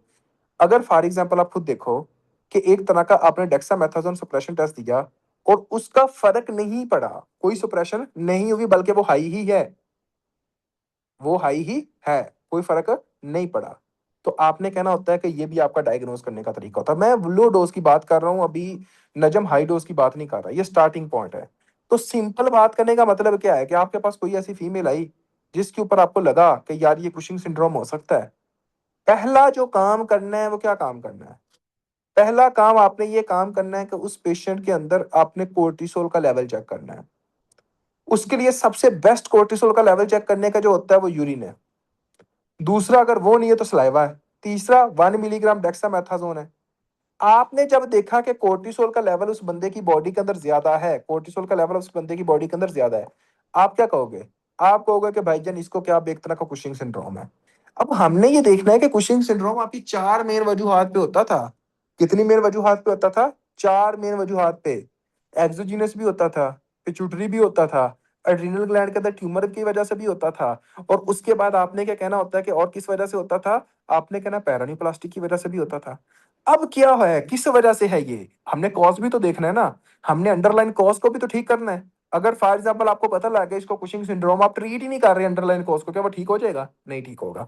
तो अब हम अंडरलाइन कॉज को ठीक करने के लिए कैसे करते हैं? ये बड़ा इंपॉर्टेंट पॉइंट है, इस पर बच्चों गौर कीजिएगा प्लीज, इसमें से एग्जामिनर क्वेश्चन पूछता है। इंतहाई इंतहाई इंतहाई इंपॉर्टेंट पॉइंट, अगर आपको नहीं समझ आया मुझे 1000 दफा रोका, मैं चुप होकर मैं आपको दोबारा समझा दूंगा, लेकिन यहां से आप लोगों ने आगे मूव ऑन नहीं करना है जब तक आपको समझ नहीं आती। देखो जी, आपने कहना है कि सर जी पहले नंबर पे आपने कोर्टिसोल का लेवल चेक किया, कोर्टिसोल का लेवल है ज्यादा। अगर कोर्टिसोल का लेवल ज्यादा है तो आपने क्या कहना है? ये कुशिंग सिंड्रोम है। दूसरा जो आपने लेवल चेक करना है वो किसका करना है? एसीटीएच हार्मोन का लेवल ज्यादा करना है। अब मेरी बात को थोड़ा सा गौर कीजिएगा बच्चों, अगर फॉर एग्जाम्पल आपको कोई ऐसा बंदा मिलता है जिस बंदे के अंदर आप ये देखते हो कि एसीटीएच का लेवल भी बढ़ा हुआ है और कोर्टिसोल का लेवल भी बढ़ा हुआ है, तो आपने कहना है कि इस तरह के कुशिंग सिंड्रोम को आप कहते हो एसीटीएच डिपेंडेंट कुशिंग सिंड्रोम। क्या कहते हैं? एक तरह का एसीटीएच डिपेंडेंट कुशिंग सिंड्रोम। आपने ये कहना है एसीटीएच डिपेंडेंट कुशिंग सिंड्रोम कहते हैं बच्चों, आपने ये कहना है। आपने कहना इसको कहते हैं एसीटीएच डिपेंडेंट कुशिंग सिंड्रोम। अब आपने ये देखना है कि यार देखो, अगर एसीटीएच का लेवल बढ़ा हुआ है तो इसका मतलब है कि ऐसी मुझे डिजीज देखनी है जिसके अंदर एसीटीएच का लेवल बढ़ा हुआ होता है। समझ आ गई बच्चों? अब हमको ये देखना है कि ऐसी कौन सी डिजीज होती है जिसके अंदर एसीटीएच का लेवल बढ़ा हुआ होता है। अब आप खुद सोचो, अगर फॉर एग्जांपल किसी बंदे को पिट्यूटरी ग्लैंड के अंदर कोई ना कोई ट्यूमर है, कोई ना कोई पिट्यूटरी ग्लैंड के अंदर ट्यूमर है बच्चों, ठीक है, यहाँ पे पिट्यूटरी ग्लैंड के अंदर कोई ना कोई ट्यूमर था, तो वहां पे हमने क्या देखा था कि उसके अंदर एसीटीएच हार्मोन का लेवल बढ़ता था, उसके बाद आपका एड्रीनल कॉर्टेक्स के ऊपर आता था और कोर्टिसोल हार्मोन का लेवल बढ़ता था। मतलब कि आपने कहना है कि एक तो कॉज ये हो गया कि अगर इस बंदे के अंदर एसीटीएच का हार्मोन का लेवल भी बढ़ा और कोर्टिसोल का लेवल भी बढ़ा तो वो पिट्यूटरी ग्लैंड के अंदर ट्यूमर हो सकता है। नंबर वन कॉज ये हो सकता है। आगे समझ की नहीं आई? दूसरी कॉज क्या हो सकती है बच्चों? आपने कहना यार देखो, नंबर टू कॉज की तरफ जब हम मूव ऑन करते हैं तो नंबर टू कॉज ये हो सकता है कि इसके अंदर आपका पैरान्यूप्लास्टिक सिंड्रोम हो। क्या हो सकता है? एक तरह का पैरान्यूप्लास्टिक सिंड्रोम हो। और जब हम पैरान्यूप्लास्टिक सिंड्रोम की बात करते हैं तो वो क्या कहते हैं? हो सकता है कि लंग्स के अंदर कोई ट्यूमर हो सकता है कि फॉर एग्जांपल वो किसी आपका जीआईटी के अंदर कोई ना कोई ट्यूमर हो, समझ आ रही, एक्टोपिक प्रोडक्शन हो, तो उसके अंदर भी क्या होता है कि एसीटीएच का लेवल जो होता है वो ज्यादा होता है और उसके बाद फिर आपका कोर्टिसोल हार्मोन का लेवल ज्यादा होता है बच्चों। बच्चों समझ आई कोई नहीं आई? पहले तो मुझे ये बता दो, मतलब कि अगर आपके पास कोई भी ऐसा पेशेंट आता है जिस पेशेंट के अंदर आप ये देखते हो कि फॉर एग्जांपल उस बंदे के अंदर एसीटीएच का लेवल भी ज्यादा है, कोर्टिसोल का लेवल भी ज्यादा है, तो उसको हम क्या कहेंगे? ACTH dependent Cushing syndrome. क्या कहेंगे? एक तरह का एसीटीएच डिपेंडेंट कुशिंग सिंड्रोम। तो आपने कहना है कि एसीटीएच डिपेंडेंट कुशिंग सिंड्रोम के अंदर तो सिर्फ दो मेन चीजें आती हैं। एक जो चीज आती है एसीटीएच डिपेंडेंट कुशिंग सिंड्रोम के अंदर वो ये आती है कि हो सकता है कि पिट्यूटरी ग्लैंड के अंदर कोई ना कोई ट्यूमर हो। दूसरा आपने कहना है कि हो सकता है कि कोई ना कोई लंग्स या फिर एक तरह का आपने एक्टोपिक प्रोडक्शन हो। दोनों को आपने देख लिया, समझ आ गई है? शाबाश, सारे बच्चे बताएं। समझ आ गई बच्चों? तो अगर आपके पास कोई भी ऐसा बंदा आता है जिसके अंदर आपने कहा कि एसीटीएच का लेवल ज्यादा है और कोर्टिसोल हार्मोन का लेवल भी ज्यादा, तो कितने कॉजेज? दो। अब हम दोनों को भी डिफरेंशिएट करेंगे, परेशान नहीं होना। अब देखें दूसरा पॉइंट क्या है।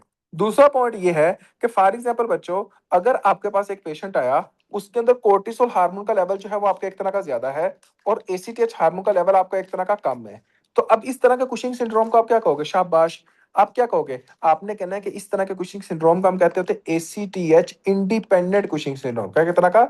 ACTH independent Cushing syndrome. क्यों? क्योंकि ये जो कुशिंग सिंड्रोम हो रहा है वो एसीटीएच के ऊपर डिपेंड नहीं करता। कैसे? अब देखो बच्चों, अगर फॉर एग्जांपल ये आपका हाइपोथैलेमस है, ठीक है, ये आपका एड्रिनल ग्लैंड है, यहाँ से आपको पता है ये एसीटीएच होता था, उसके आपका कोर्टिकोट्रोपिक रिलीजिंग हार्मोन होता था, सॉरी यहाँ पे आपका एसीटीएच होता था और ये एसीटीएच हार्मोन साफ थे, ये आपके कोर्टिसोल को मैसेज देते थे। कहाँ पे? आपके एड्रिनल ग्लैंड से। ठीक है, मेरा अब आप लोगों से क्वेश्चन है बच्चों, कैसे पता चलेगा कि टॉपिक है एसीटीएच? बच्चे वो सब्र कर लो, मैंने वो कहा, मैंने आगे नहीं गया, मैंने कहा कि बस अभी इतना पता चलो, ठीक है।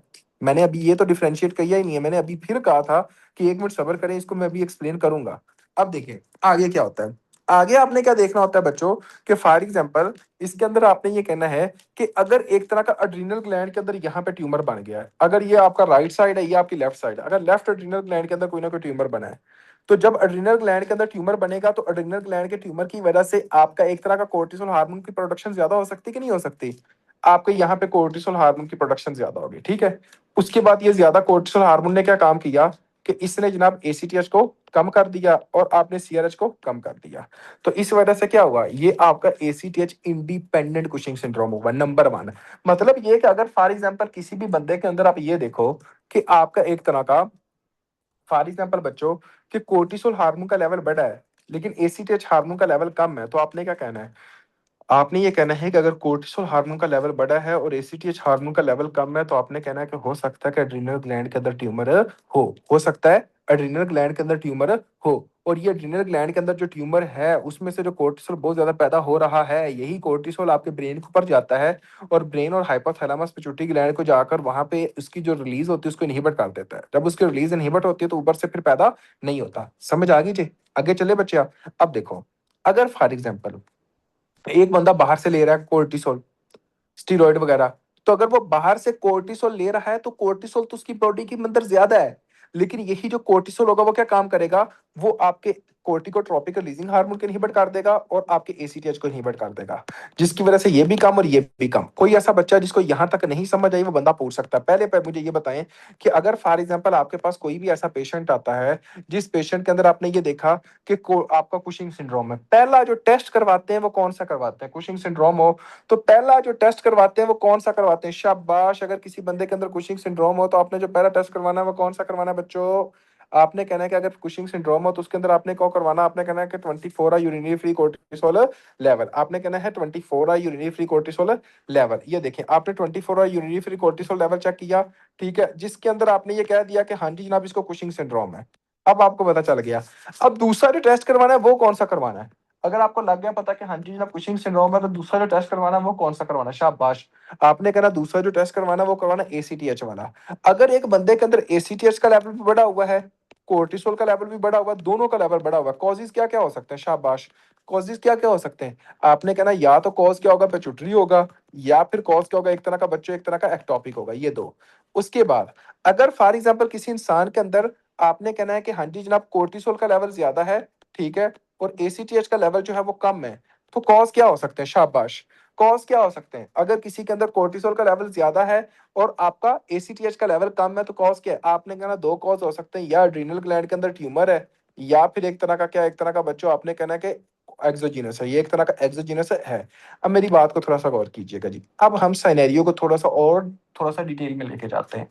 अब हम इसमें ये डिस्कस करते हैं कि अगर फॉर एग्जांपल आपके पास कोई ऐसा पेशेंट आता है जिस पेशेंट के अंदर कोर्टिसोल हार्मोन का लेवल तो बढ़ा हुआ है, लेकिन एसीटीएच हार्मोन का लेवल जो है वो एक तरह का कम है, तो आपने क्या कहना है कि इस तरह के कुशिंग सिंड्रोम को हम क्या कहते हैं? ACTH independent Cushing syndrome, ACTH independent Cushing syndrome. ठीक हो गया बच्चों? अब आपने क्या काम करना है, आपने ये देखना है कि यार पहले नंबर पे आपने हिस्ट्री लेनी है। आपने क्या करना है? हिस्ट्री लेनी है। आपने उससे पूछना है कि आप किसी तरह की कोई अद्वियात तो नहीं इस्तेमाल कर रही। अगर तो वो कहती है कि हाँ जी जनाब डॉक्टर साहब मैं अद्वियात वगैरह ले रही थी, तो आपने देखना है तो दवाइयां दिखाएं तो सही। अगर तो वो स्टीरॉइड है तो इसका मतलब क्या है कि कॉज क्या हुआ? आपने कहना एक्सोजीनस कॉज है, कॉज को वो एक तरह का एक्सोजीनस कॉज है। अब इस कंसेप्ट को बच्चों थोड़ा सा गौर कीजिएगा, इंतहाई इंपॉर्टेंट पॉइंट है बच्चों।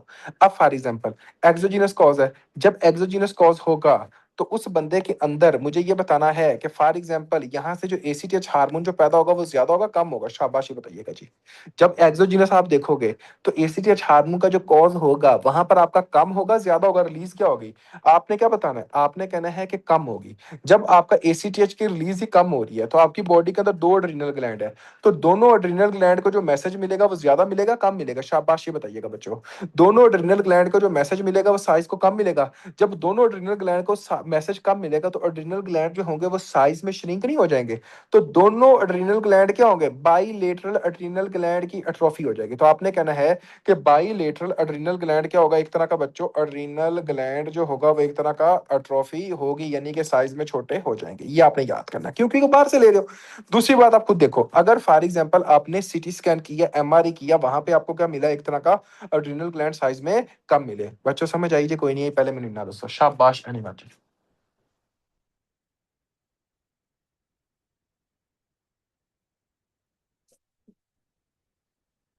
अब दूसरा पॉइंट देखें, दूसरा पॉइंट क्या है? अब फॉर एग्जांपल यहाँ पे अगर ये ट्यूमर बन जाती है, यहाँ पे अगर एक तरह का ट्यूमर बन जाती है यहाँ पे लेफ्ट साइड पे, जब आपकी ये ट्यूमर बन जाती है, दूसरा ये कॉज है, वो कहता है डॉक्टर साहब मैंने कुछ नहीं लिया, मैं ना मेडिसिन खाता हूँ ना मुझे कुछ पता है। आप क्या कहोगे? आप कहोगे यार एसीटीएच का लेवल कम है, कोर्टिसोल का लेवल ज्यादा है, तो इसका मतलब हम सीटी स्कैन करवाते हैं। जब आप सीटी स्कैन करवाओगे तो सीटी स्कैन के अंदर आप देखोगे कि एक साइड के अंदर यहाँ पे ट्यूमर पड़ी हुई है। अगर यहाँ पे बच्चों ट्यूमर पड़ी हुई है तो आपने कहना है कि ये जाएगी, कोर्टिसोल हार्मोन का प्रोडक्शन ज्यादा हो रही थी, जब ये कोर्टिसोल हार्मोन की प्रोडक्शन ज्यादा हो रही थी तो ये ब्रेन की तरफ जाएगी, यहाँ से एसीटीएच हार्मोन की प्रोडक्शन को इनहिबिट कर देगी। जब एसीटीएच हार्मोन की प्रोडक्शन कम हो जाएगी तो जो दूसरा एड्रिनल ग्लैंड है वो साइज में छोटा नहीं हो जाएगा बच्चों, क्योंकि उधर मैसेज ही नहीं मिल रहा, क्योंकि आपके अंदर क्या देख रहे हैं? मैसेज ही नहीं मिल रहा। अब इस बंदे के अंदर जब हम सीटी स्कैन एमआरआई करवाएंगे तो हम क्या देखेंगे? हम देखेंगे कि जिस बंदे के अंदर एड्रिनल ग्लैंड की ट्यूमर है तो कॉन्ट्रालेटरल जो साइड होगी वो श्रिंक होगी, और एक जो साइड होगी वो बड़ी हुई होगी बच्चों। एक जो साइड होगी वो बड़ी हुई होगी, और एक जो साइड होगी वो एक तरह की श्रिंक होगी बच्चों। ठीक हो गया? तो आपने ये कहना होता है कि फॉर एग्जांपल कुशिंग सिंड्रोम कभी भी किसी भी बंदे को हो तो उस बंदे के अंदर अगर कोर्टिसोल हार्मोन का लेवल ज्यादा है तो उसको हम कुशिंग सिंड्रोम कहते हैं। उस बंदे के अंदर अगर एसीटीएच हार्मोन का लेवल कम हो तो उसको हम एसीटीएच इंडिपेंडेंट कुशिंग सिंड्रोम कहते हैं। और इस बंदे के अंदर हम ये देखते हैं कि ये बाहर से ले रहा है या एड्रिनल ग्लैंड के अंदर ट्यूमर है। अगर तो ये बाहर से ले रहा है तो इसके दोनों सीटी स्कैन करवाने और एमआरआई करवाने के बाद क्या होता है कि एड्रिनल ग्लैंड का साइज ही नहीं मिलता, छोटा हुआ हुआ होता है, आपने कहना भाईजान बाहर से है। अगर फॉर एग्जांपल आपने ये देखा कि वहां पर कहीं एक तरह की ट्यूमर तो नहीं है, आप सीटी स्कैन एमआरआई करवाए, एक साइड पे ट्यूमर और दूसरी साइज क्या होगी, एक तरह की साइज में छोटी होगी, जिसको हम कहते हैं एड्रीनल ग्लैंड, जो वो साइज में श्रिंक हुआ होगा। कोई ऐसा बच्चा जिसको नहीं समझ है वो बंदा पूछ सकता है। शाबाश एनीमन जी। इंशाल्लाह जिस तरह मैं आप लोगों को करवा रहा हूं ना, मैं गारंटी देता हूं आपको पूरी जिंदगी भूलेगा नहीं, और कभी भी किसी भी तरह का क्वेश्चन आ जाए वो आप इजीली सॉल्व भी कर लोगे। अब आगे आ जाओ बच्चों, आगे क्या होता है। एक बंदा है, उसको कुशिंग सिंड्रोम है। आपने कहा देखते हैं या ना, कुशिंग सिंड्रोम है या नहीं है। आपने कोर्टिसोल हार्मोन का लेवल किया चेक, कोर्टिसोल हार्मोन का लेवल बढ़ा हुआ है। आपने एसीटीएच हार्मोन का लेवल क्या किया, वो भी बढ़ा हुआ है। तो अब ये कुशिंग सिंड्रोम जो होगा वो कौन सा होगा, आपने कहना एसीटीएच डिपेंडेंट कुशिंग सिंड्रोम। क्या होता है, एक तरह का एसीटीएच डिपेंडेंट कुशिंग सिंड्रोम कहते होते हैं। एसीटीएच डिपेंडेंट कुशिंग सिंड्रोम के दो कॉजेज हैं, या तो वो पिट्यूटरी कॉज है, या फिर क्या होता है एक तरह का बच्चों, आपने कहना है कि आपका एक तरह का एक्टोपिक कॉज है। ठीक है, अब मेरी बात को थोड़ा सा गौर कीजिएगा बच्चों, बड़ा इंपॉर्टेंट पॉइंट है। एक बात अपने जेहन में रख लें, आपने ये कहना है कि आप इसके अंदर जो भी टेस्ट करेंगे पेशेंट के अंदर टेस्ट किए, और अगर उन टेस्टों की वजह से कुछ भी तब्दीली हो एसीटीएच के अंदर, कोर्टिसोल के अंदर किसी तरह की, ठीक है, किसी तरह की कोई भी तब्दीली हो, तो कॉज जो होगा वो पिट्यूटरी होगा। कॉज क्या होगा, एक तरह का पिट्यूटरी होगा। उसके बाद अगर फॉर एग्जांपल आप इसके अंदर जो भी टेस्ट करें और उसके अंदर कोई किसी तरह की तब्दीली ना देखने को मिले, वो वैसे ही रहे जैसे कि पहले था, आपने कहना कॉज जो होगा वो एक्टोपिक होगा। कॉज क्या होगा, एक तरह का एक्टोपिक होगा, मतलब कि बाहर वाला होगा। फॉर एग्जाम्पल मैं बताता हूं, अब आपने देखा कि एक पेशेंट है जिसके अंदर एसीटीएच का लेवल भी बढ़ा हुआ है, जिसके अंदर कोर्टिसोल हार्मोन का लेवल भी बढ़ा हुआ, दोनों बढ़े हुए हैं। यहाँ पे आप एक टेस्ट करते हो जिसको हम कहते हैं high dose dexamethasone suppression test. क्या कहते हैं, एक तरह का high dose dexamethasone suppression test. अगर तो high dose dexamethasone suppression test के ऊपर एसीटीएच का लेवल भी कम हो जाए और कोर्टिसोल हार्मोन का लेवल भी कम हो जाए, ठीक है, इस पेशेंट के अंदर आप देखो इसके बाद कम हो जाए, तो आपने कहना कि कॉज कहाँ है, आपने कहना पिट्यूटरी कॉज है। क्या कहना, एक तरह का पिट्यूटरी कॉज है। लेकिन अगर for example high dose dexamethasone suppression test की वजह से कख फर्क ना पड़े, आपने कहना कॉज कौन सा है, आपने कहना भाईजान जो कॉज है वो एक तरह का आपका एक्टोपिक कॉज है। एक आप ये टेस्ट करवाते हो, दूसरा कौन सा टेस्ट करवाते हो, सीआरएच स्टिमुलेशन टेस्ट। अगर फॉर एग्जांपल आपने सीआरएच स्टिमुलेशन टेस्ट किया और उसकी वजह से एसीटीएच का लेवल भी बढ़ गया और कोर्टिसोल हार्मोन का लेवल भी बढ़ गया, तो आपने कहना कॉज क्या है, जो तब्दीली देखी, अगर तो तब्दीली देखोगे तो कॉज किसके अंदर है, आपने कहना है कि कॉज जो होगा वो पिट्यूटरी होगा। और अगर इसमें कुछ भी फर्क नहीं देखा तो कॉज क्या है, आपने कहना है कि हाँ जी जनाब एक्टोपिक होगा।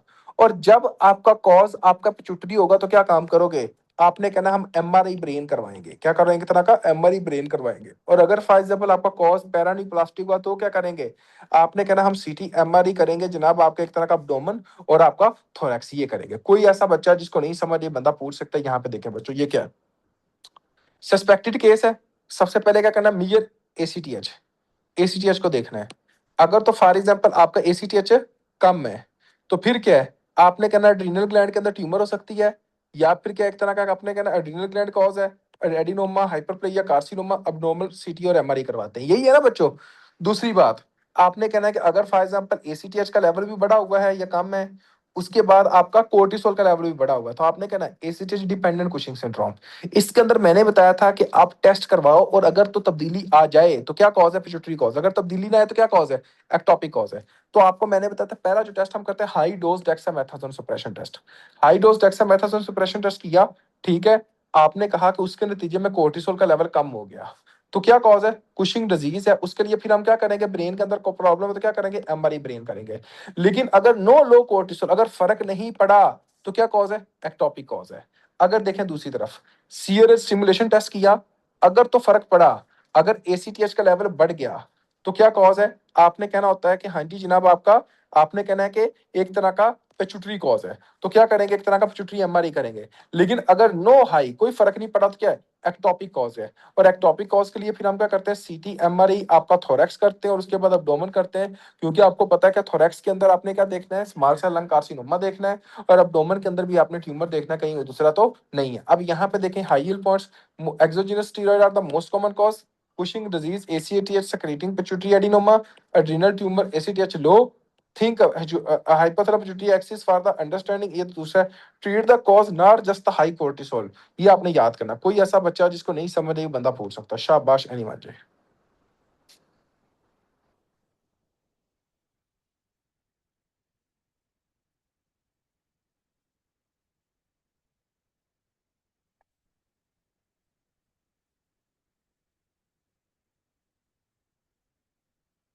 न्यूट्रोफिलिया देख सकते हैं, ब्लड ग्लूकोज ज्यादा, ये सारा ये लैब्स मैंने बता दी हैं बच्चों.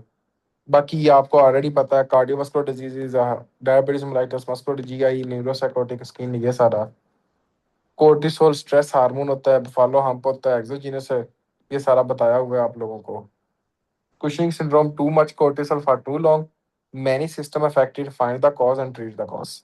यहाँ पे देखें बच्चों, a patient on long-term steroid present with the weight gain, moon face, purple stria and hypertension.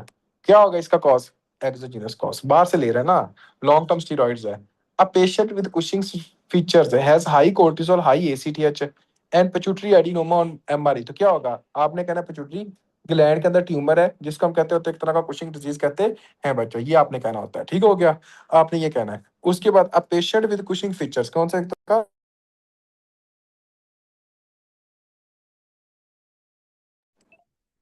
A patient with, आपने कहना है a patient with Cushing, Cushing feature has low ACTH and adrenal mass. क्या होगा? आपने कहना adrenal tumour. इतना easy आता नहीं है जितना ये दिया हुआ आप लोगों के लिए. A patient with Cushing feature has a high ACTH, no pituitary adenoma and small cell lung cancer. आपने कहना एक टॉपिक है, ठीक हो गया बच्चों. अब आपने ये कहना most common cause of Cushing syndrome, आपने कहना एक्सोजीनस है. A patient with Cushing syndrome has low ACTH. आप and what is most common cause, आपने क्या कहना होता है कि एक तरह का एड्रिनल एडिनोमा हो सकता है. आप अच्छा, what is the most likely cause? A patient with Cushing syndrome has low ACTH, low ACTH. What is most common? Exogenous होना चाहिए इसका आंसर, डी होना चाहिए. मोस्ट कॉमन तो एक्सोजीनस ही है ना. Which test is used first for the screening? आपने क्या कहना था? 24 urinary free cortisol. Which feature is most specific for the Cushing syndrome? आपने क्या कहना होता है बच्चों? Purple striae. ये आपने क्यों? क्योंकि ट्रंकल ओबेसिटी कहीं में भी देख सकते हैं, हाइपरटेंशन भी देख सकते हैं, वेट गेन भी देख सकते हैं कहीं भी. लो जी, कोई ऐसा बच्चा जिसको नहीं समझ ये बंदा पूछ सकता है. शाबाश एनीवन जी.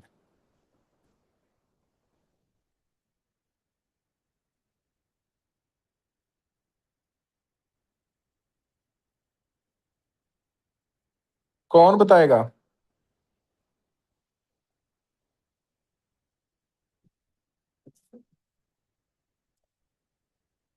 हाँ जी, कौन बताएगा, कौन बताएगा?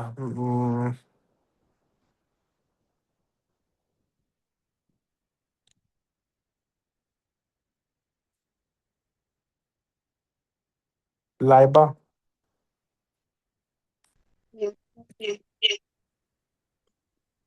अच्छा लाइबा, अगर आपके पास कोई ऐसा पेशेंट आता है जिसके अंदर कोर्टिसोल का लेवल बढ़ा हुआ है तो आप उसको कौन सी डिजीज कहते हैं? Cushing syndrome. दूसरा जो टेस्ट करवाते हैं वो कौन सा होता है? सेकंड टेस्ट होता है लेट नाइट सेलेब्री कॉर्टिसोल. सबसे पहला टेस्ट कौन सा होता है जब फर्स्ट किसी को होता है कुछ 24 होगा? और यूरिन एनालिसिस जिसमें प्री कॉर्टिसोल चेक करते हैं. इसके अलावा कोई और तरीका हो सकता है जो चेक कर सकते होते हैं कोर्टिसोल को? लो डोज डेक्सामेथासोन टेस्ट होता है. शाबाश. और कोई तीसरा? सर CH वाला एक टेस्ट होता है मिडनाइट जिसके अंदर स्लाइवा. हम तीसरा मिडनाइट स्लाइवा. लाइव. आपने, हाँ, तीसरा टेस्ट.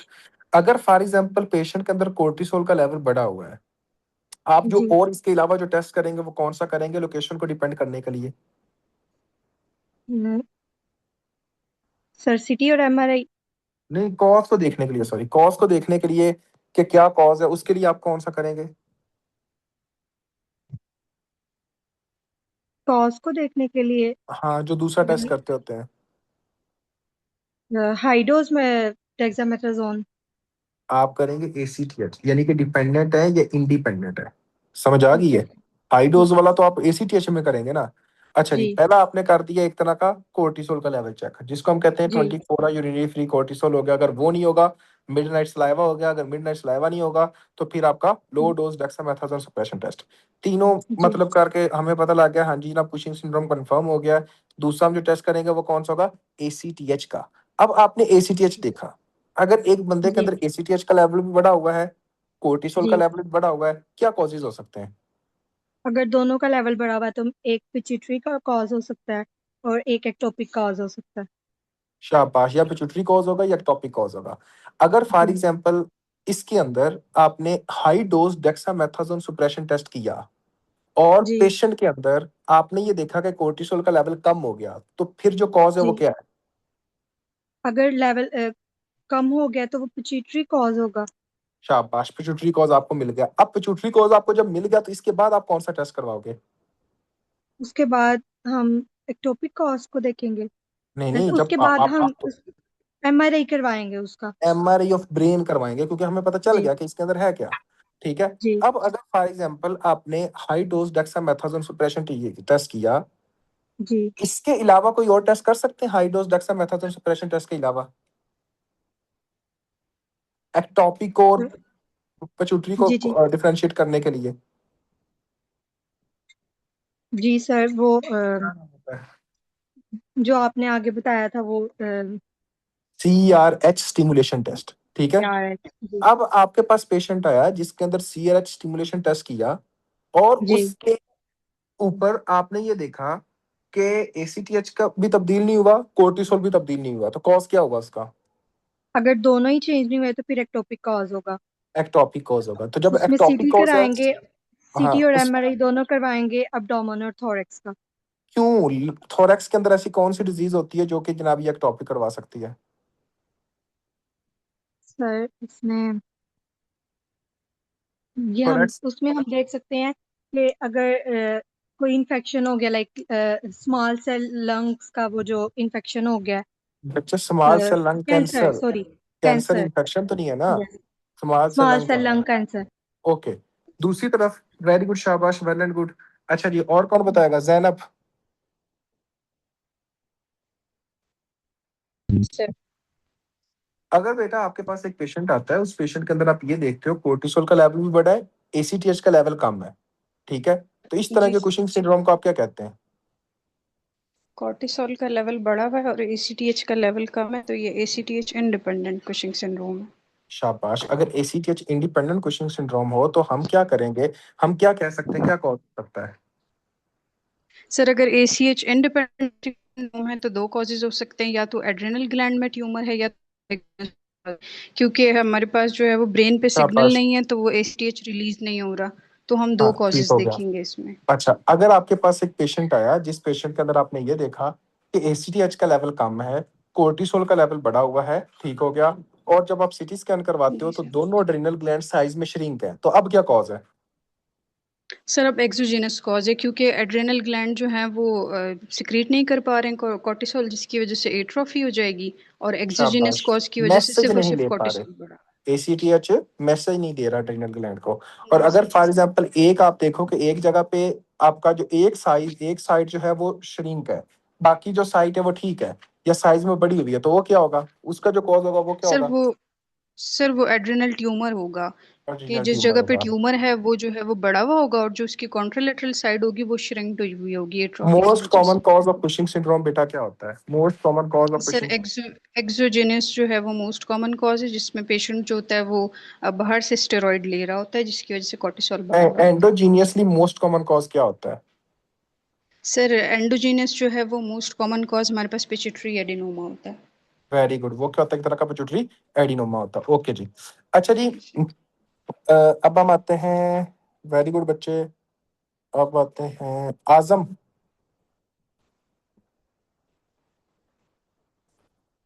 आजम,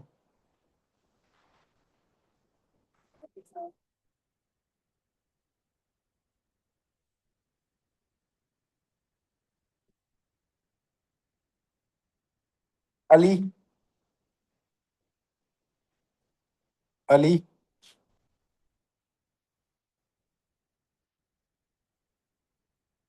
अली, अली अपना माइक ऑन करो बेटा।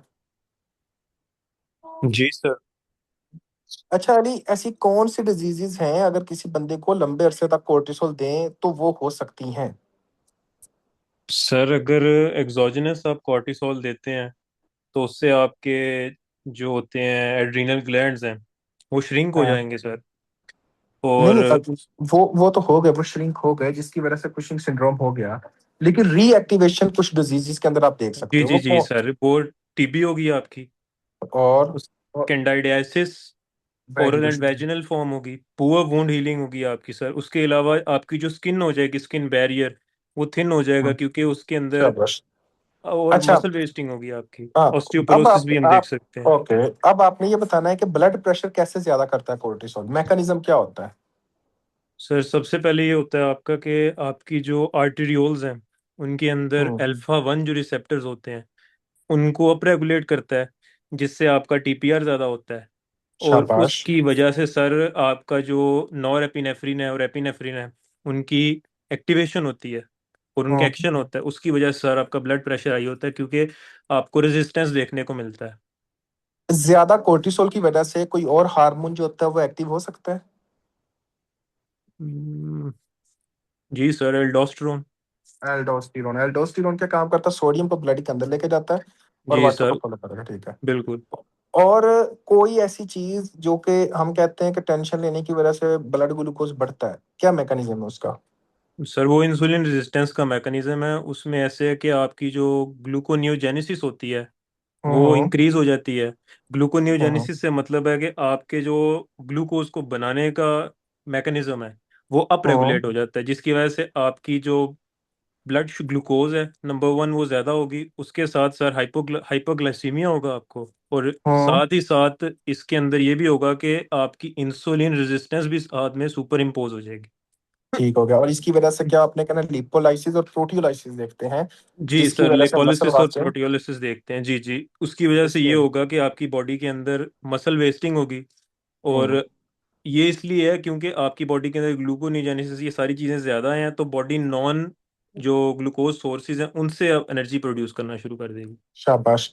अगर एक बच्चा आपके पास आता है, उस बच्चे के अंदर आप देखते हो कि उसके अंदर ट्रोजियस और चोवस्टिक साइन पॉजिटिव है, पेरियोरिकुलर नमनेस है, फोर्थ और फिफ्थ डिजिट जो है वो साइज में छोटा हुआ हुआ है, ठीक हो गया, शॉर्ट हाइट है, ओबीस है, उसके बाद मेंटल रिटार्डेड बच्चा है, तो इसको आप क्या कहते हैं, इस सर डिजीज को? सूडो हाइपोपैराथायरॉयडिज्म, और इसका दूसरा नाम क्या होता है? अल्ब्रेट सिंड्रोम। इसकी जो ट्रांसमिशन होती है वो कौन सी होती है? सर इसकी ट्रांसमिशन होती है जीनस। जीनास तो दूसरी दफा भी करवाता है, लेकिन इसकी ट्रांसमिशन कौन सी होती है? मैटरनल होती है, पैटर्नल होती है? सर मैटरनल मैटरनल ट्रांसमिशन होती है इसकी। मैटरनल होती है, शाबाश। अच्छा, अगर किसी बंदे के अंदर पैराथायराइड हार्मोन कम हो, यानी कि हाइपोपैराथायराइडिज्म हो, तो उसके अंदर विटामिन डी की जो एक्टिवेशन होगी वो कम होगी, ज्यादा होगी? सर उस बंदे के अंदर विटामिन डी की एक्टिवेशन कम हो जाएगी। ओके बेटा, वेरी गुड, शाबाश, गुड यार। Thank you sir. ओवरऑल माशाल्लाह बेहतरीन रहा है। बाकी इंशाल्लाह कल हमारा एड्रिनल ग्लैंड बाकी ये सारा कुछ कवर करेंगे। देखो यार, एक काम ये है कि आप लोगों ने डेली का डेली करना है, इसमें से जो एमसीक्यूज है वो देखने हैं कि कौन कौन